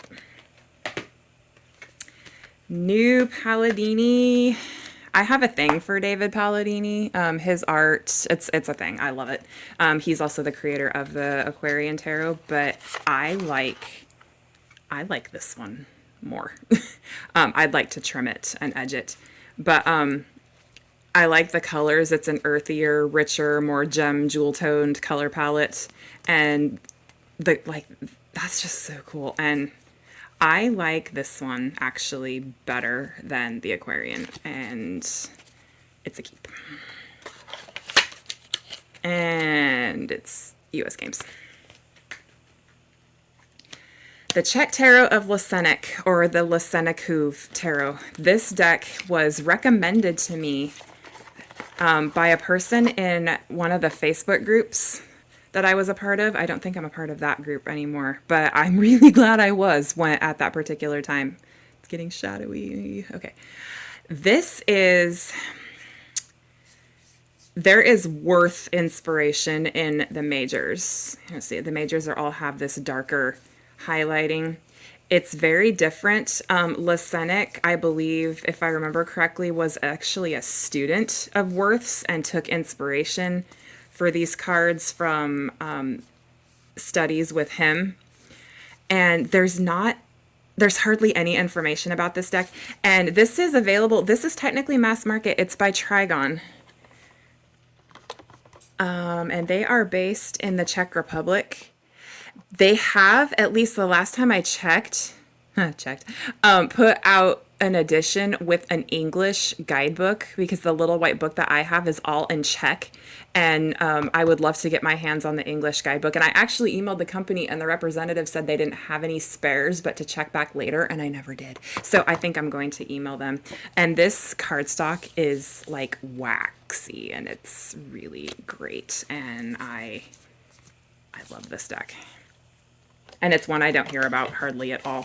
Last I checked, you could still get it. There was a shop. I believe it's a Ukraine-based shop. That's where I got mine from. And I think you can get it directly through Trigon too, but it's been a while since I checked. But the Lesenekův Tarot is also known as the Czech Tarot of Lesenex. And this is a keep. Hugh's Tarot is one of my favorite decks in my library. This deck is out of print. I got this copy off of eBay for an unbelievable price, and it was in like new condition. And I subsequently found the larger guidebook that's also out of print, and found that for a great price too. So now I have that set, and this deck is very special to me, and it's a keep. Symbolic Tarot of Worth is somewhat new. Again, more Worth. And it's one, who did the video? I saw, was it Robin? Toadstool Tarot, I think. He did a video on this. But this is a deck I need to work with more, because it's really cool. And there's that Ace of Cups castle. It's Picard influence. But what's cool about this deck is that there are references to the corresponding majors in the minors. So, for example, this is the Three of Wands, and that is the Empress's shield. And I highly associate I see tarot in this way. The majors are umbrellas for the minors. It's that numerical energy that it's a trickle down that trickles down from the majors into the minors within their respective suit. And visually, and like, look, there is the Nine of Swords with the Hermit's lantern. It's so neat. And I need to work with this more. And it's a keep. This is also, that's Low Scarabeo. Keep. The Spiral Tarot. I have plans for the, whoa, my feet are like really in there. Let's try that again. I have plans for this deck. The purple borders, I don't get it. But I thought about trimming it, but I think it would be just too wonky. So what I think I might do, and it would kind of mess up the backs. And like I said, not particular about backs, but I like this one. I think I might try coloring the border in maybe brown or something Sharpie to just get rid of the purple, because the size is great. It's a smaller deck, kind of just naturally how it is. So I think I might try. The light is weird. Sorry, we're getting there. Recoloring the fronts, but I love this deck and it's a keep. And I'm gonna try not to knock it. Romantic Tarot, great concept, but for me it's a pass. And it is Low Scarabeo. Beautiful art though. All right. The Sabella Indovina is a keep. Ancient Italian Tarot. This is the deck I was talking about with the Soprafino, half of the Soprafino. The minors are not Soprafino, they are Avando. This deck was in my formative decks video. This is where my Italian deck kick really got up and running, and this deck, and I love that. And this is a Low Scarabeo deck, and it's never leaving, and it's a keep. Smith-Thwaite Centennial in a tin. This is the bordered edition with the light green backs. Everybody knows this deck, I think. It's familiar. And it is a pass because I already have an RWS and I don't like the original enough to really have one that I take with me. I've been carrying my full-size one in my bag versus this one, and I just don't need this one. It's a pass. Golden Art Nouveau, beautiful, but it's a pass. I had my time with it, and that time is over. But it's gorgeous. But it's a pass, and it is. Oh, I'm trying to. Oh, the light. Low Scarabeo. Healing Light Tarot. I love the concept of the silhouette, but I kind of wish I would have gotten the Spirit Within Tarot by Stephen Bright instead. This one just ended up not resonating, and it's a pass. And it is it Low Scarabeo? Are you Low Scarabeo? Yes. Yes, you are. Low Scarabeo, and it is Christopher Butler. Next up, Golden Tarot by Liz Dean. This is the deck I mentioned, the other deck by Seiko Chico Books with the really glossy cardstock that was kind of like another hand attached, very attached to this deck. And according to the guidebook, this is a mashup, a shmishmash of the Visconti Sforza and the Rider-Waite Smith. At least that was the intention. I mean, the pips are not at all Rider-Waite Smith. And strength is at 8 and justice is at 11. No. Justice is at 8 and strength is at 11, which is more in line with the traditional decks. I love this deck. It's very simple. I love that chariot. That's probably one of my favorite chariot cards. But the thing, I love the majors. They're beautiful. But the thing the thing that really shines for me about this deck are the minors, because they have an elemental backdrop that is relative to their respective suit. And I like the way that the actual pips are configured. For me, that is a whole other symbolic reference unto itself. I wish it were a little bit smaller. It is like kind of oversized, but I make it work, and I got this for like $11 US. It was just a ridiculously cheap price, and it was 11 of the best dollars I've ever spent, and I love it, and it's a keep. Golden Tarot by Liz Dean, figuring out the light there. Published by CICO Books. Keep. Out of the box, Wild Unknown Animal deck. I've been working with this deck all year in conjunction with the Way Home Tarot. I love these cards. I love the elemental references. I love Kim Cran's artwork, and it's a keep. The Tao Oracle is never in its box because it is always out. This deck is multifunctional for me. It can function as just another oracle, but I use it primarily in conjunction with my work with human design because it is a deck of hexagrams. It's an I Ching based deck, and all 64 hexagrams of the I Ching are represented in this deck. And if you know anything about human design, you will know the importance of the I Ching and the hexagrams in the Rave Mandala and how human design is essentially based. So this deck is multifunctional, and I can use it for a variety of things. And the artwork is beautiful, and the guidebook is really good, and I love everything about it. And it's a keep, and the box is elsewhere because it's never in there. Tao Oracle, Ma Deva Padma. Pretty sure that's the artist. Beautiful keep. Dame Fortune's Wheel. This deck is quirky AF, and I thought I would love it, but I just don't, and it's a pass. And it is low Scarabeo. There is a larger book that goes with this that comes separately. If this appeals to you and you're interested, but for me, it's a pass. Sufi Wisdom Oracle. This breaks my heart. It's a pass, and it stunned me just because I've worked with this extensively and I've gotten a lot out of it, but I feel it's just time to move this on. It's a pass. Oh, home stretch. Home stretch. Life is Like a Board Game Tarot. That is upside down. This is Crystal Banner Kaleidodope, the same creator as the Price of Love that I put in my maybe box. Essentially, this is an RWS based deck that is constructed like a Monopoly board. And it's so cool in concept, but not for me. It's a pass. I'm pretty sure it's still available too on her website. Moonology Oracle is a pass.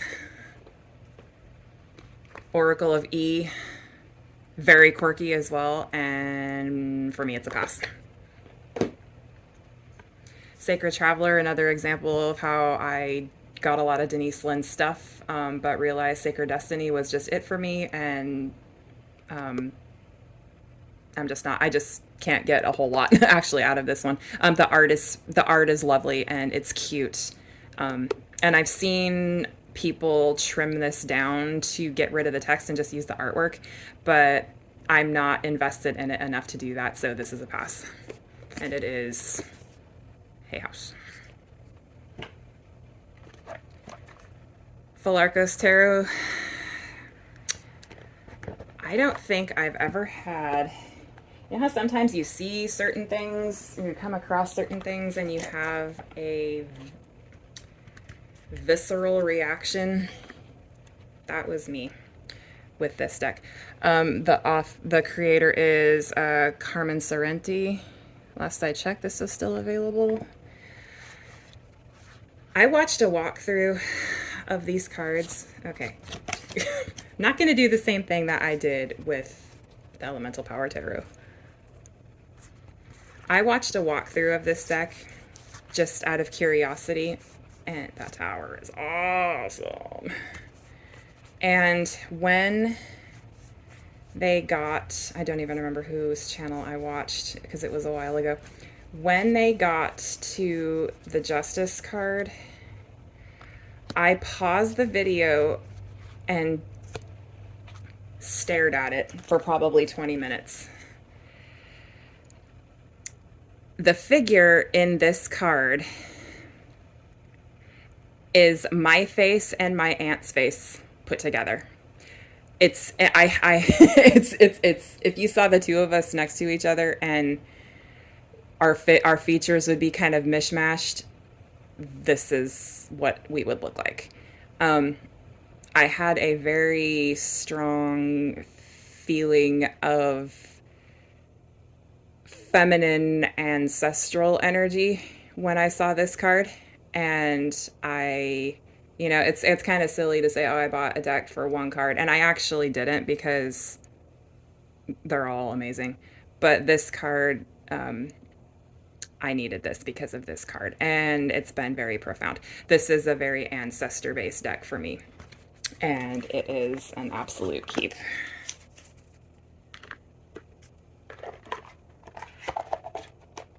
Once again, that was the Alarcos Tarot, and it's a keep. Soul Trees by Allison Williams Yee. This is an older edition. You can get a newer edition, but the box is different. I love this box. It reminds me of like an old jewelry box. This deck is an incredible value. It has over 70 cards, and they're chakra cards, but other than that, they're all pretty much like simple keywords. It's super versatile. You can bring in color associations, and it's really great, and it's a keep.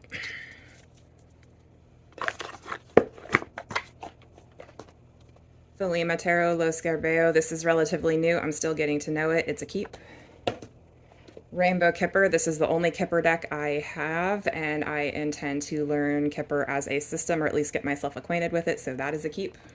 The Bicycle Bourbon playing cards. This is a playing card deck I use specifically only for divination, and so that's why it is in my divination decks pile.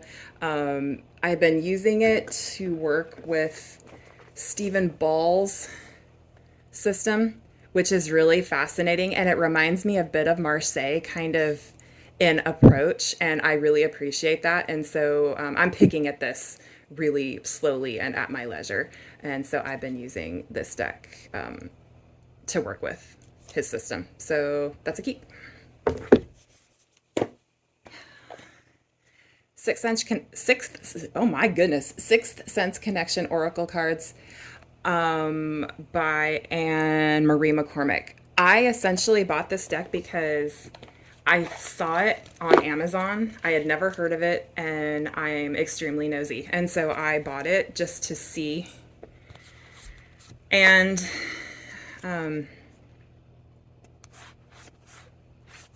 it's not for me. There is some interesting visual aspects of this, but overall, it's just not for me. So it's a pass.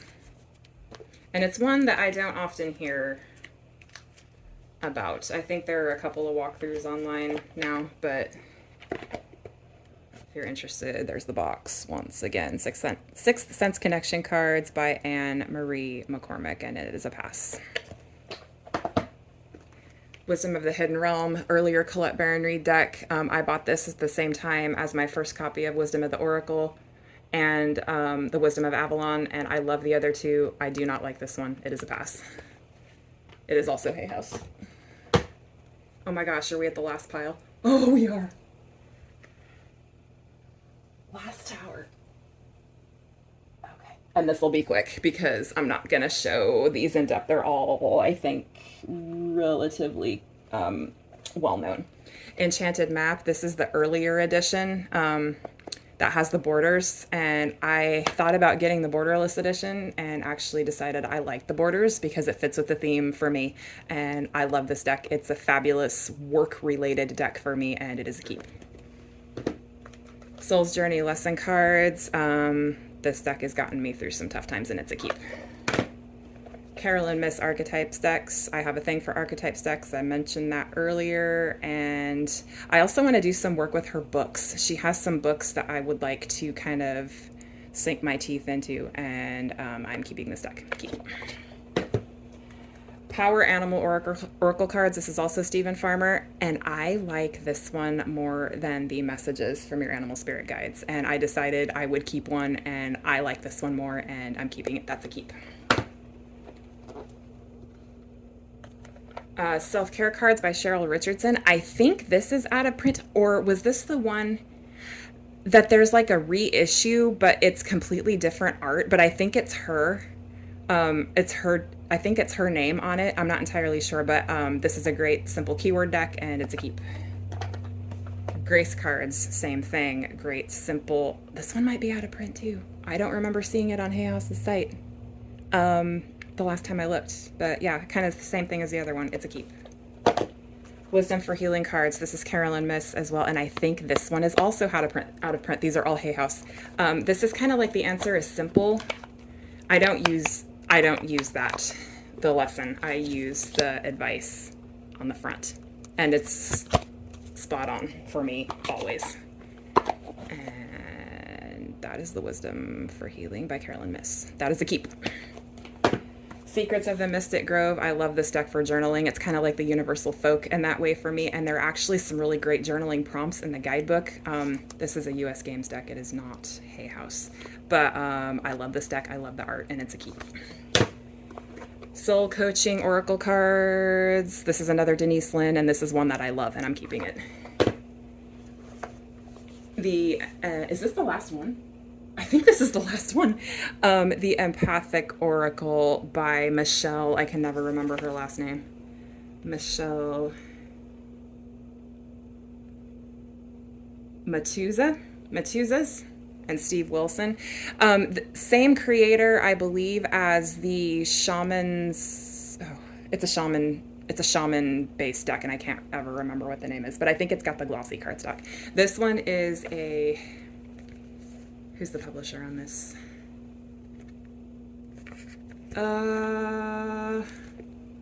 Is it Schiffer? It's got one of those great magnetic boxes, so I'm thinking maybe. Oh yeah, it's Red Feather.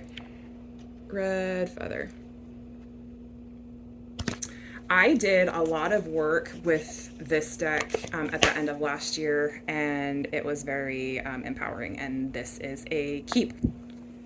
Oh my gosh. I think that's it. Now I have to go through and count everything, and I will report back once that is done. So for you, it'll be seconds. For me, it might be tomorrow. We'll see.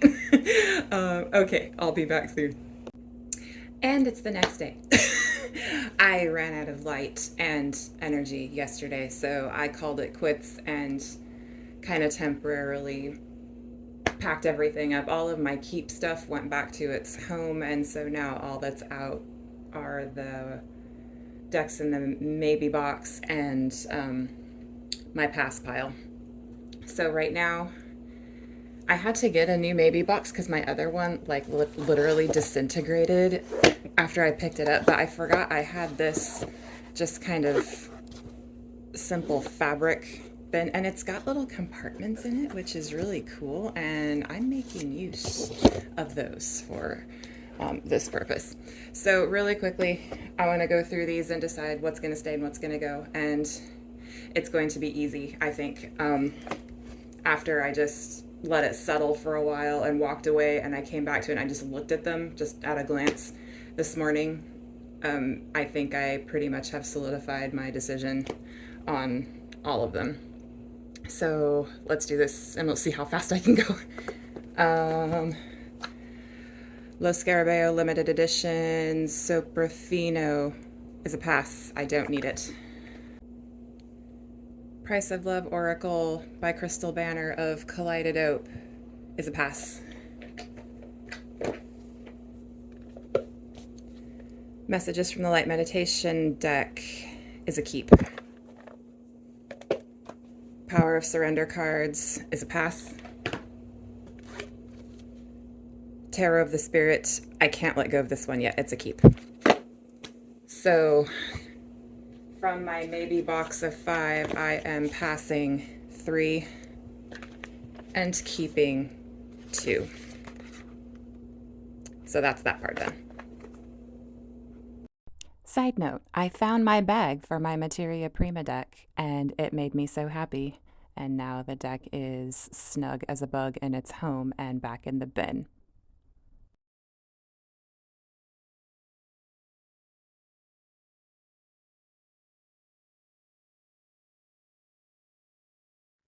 I am so glad that's done. And I'm sure you are too. If you watched even 5 minutes of that. I'm grateful for you. um, I'm really, really glad I went through this process and did this. It needed to be done, and it got me thinking about a lot of things that I could do with what I have and new approaches I can take with what I have. And I think this is something that I need to do regularly from here on out. I'm so new to YouTube that I haven't been able to do like a deck collection or video or a declutter video. So I figured this was just a way to do both at the same time and call it good for 2022.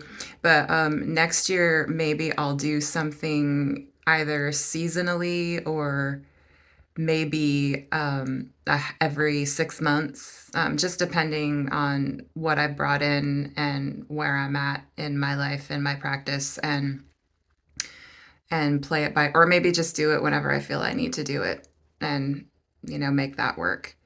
But yeah, it was a good process, and I'm glad I did it. And I got very rambly, but that was like for me journaling out loud, kind of just recalling experiences, some good, some sad, some profound, just all of those things. And I will still journal. I think about the journaling out loud, and what I did here. But yeah, I it was a good process, and I enjoyed it. As far as numbers go, I started off with 149 decks. I posted that number in the footage after I had done the count. 149 total, everything that I had.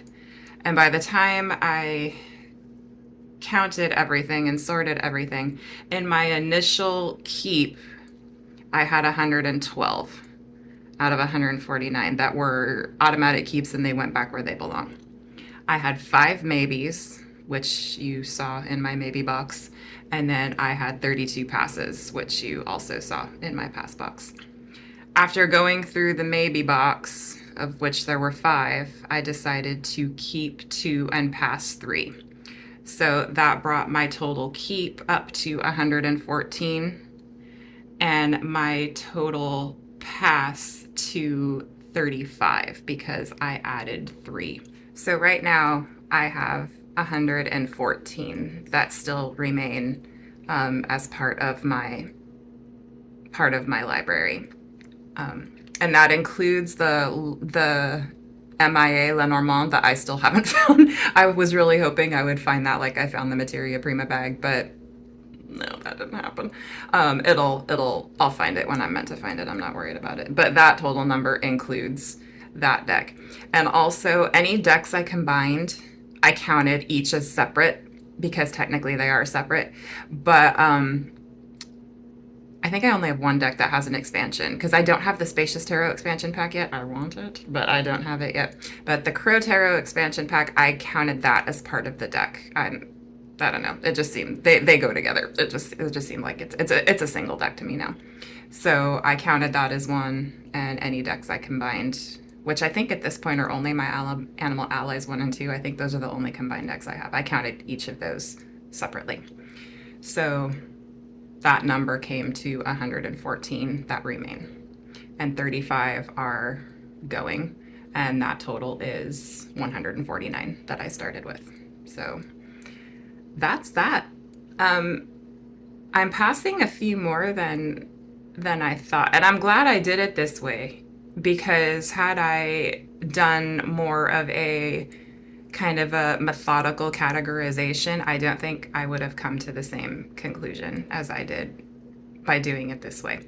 So it's kind of like the Marie Kondoing of of your deck collection, when everything comes out and visually you see what you're dealing with. And I think that's a great approach for me, and that's how I'm going to do it in subsequent years, seasons, however often I end up doing this. So I think that's it. Yeah, I'm gonna go clean my house and put stuff stuff away and maybe play with my cat and just enjoy being at home. I go back to work on Monday. We're on Thanksgiving break right now. So until my next video, which will probably be the only 10 decks, I think. I don't know if I'll do my human design profile yet. Haven't decided. Whatever happens, happens. So until the next video, take care and be well.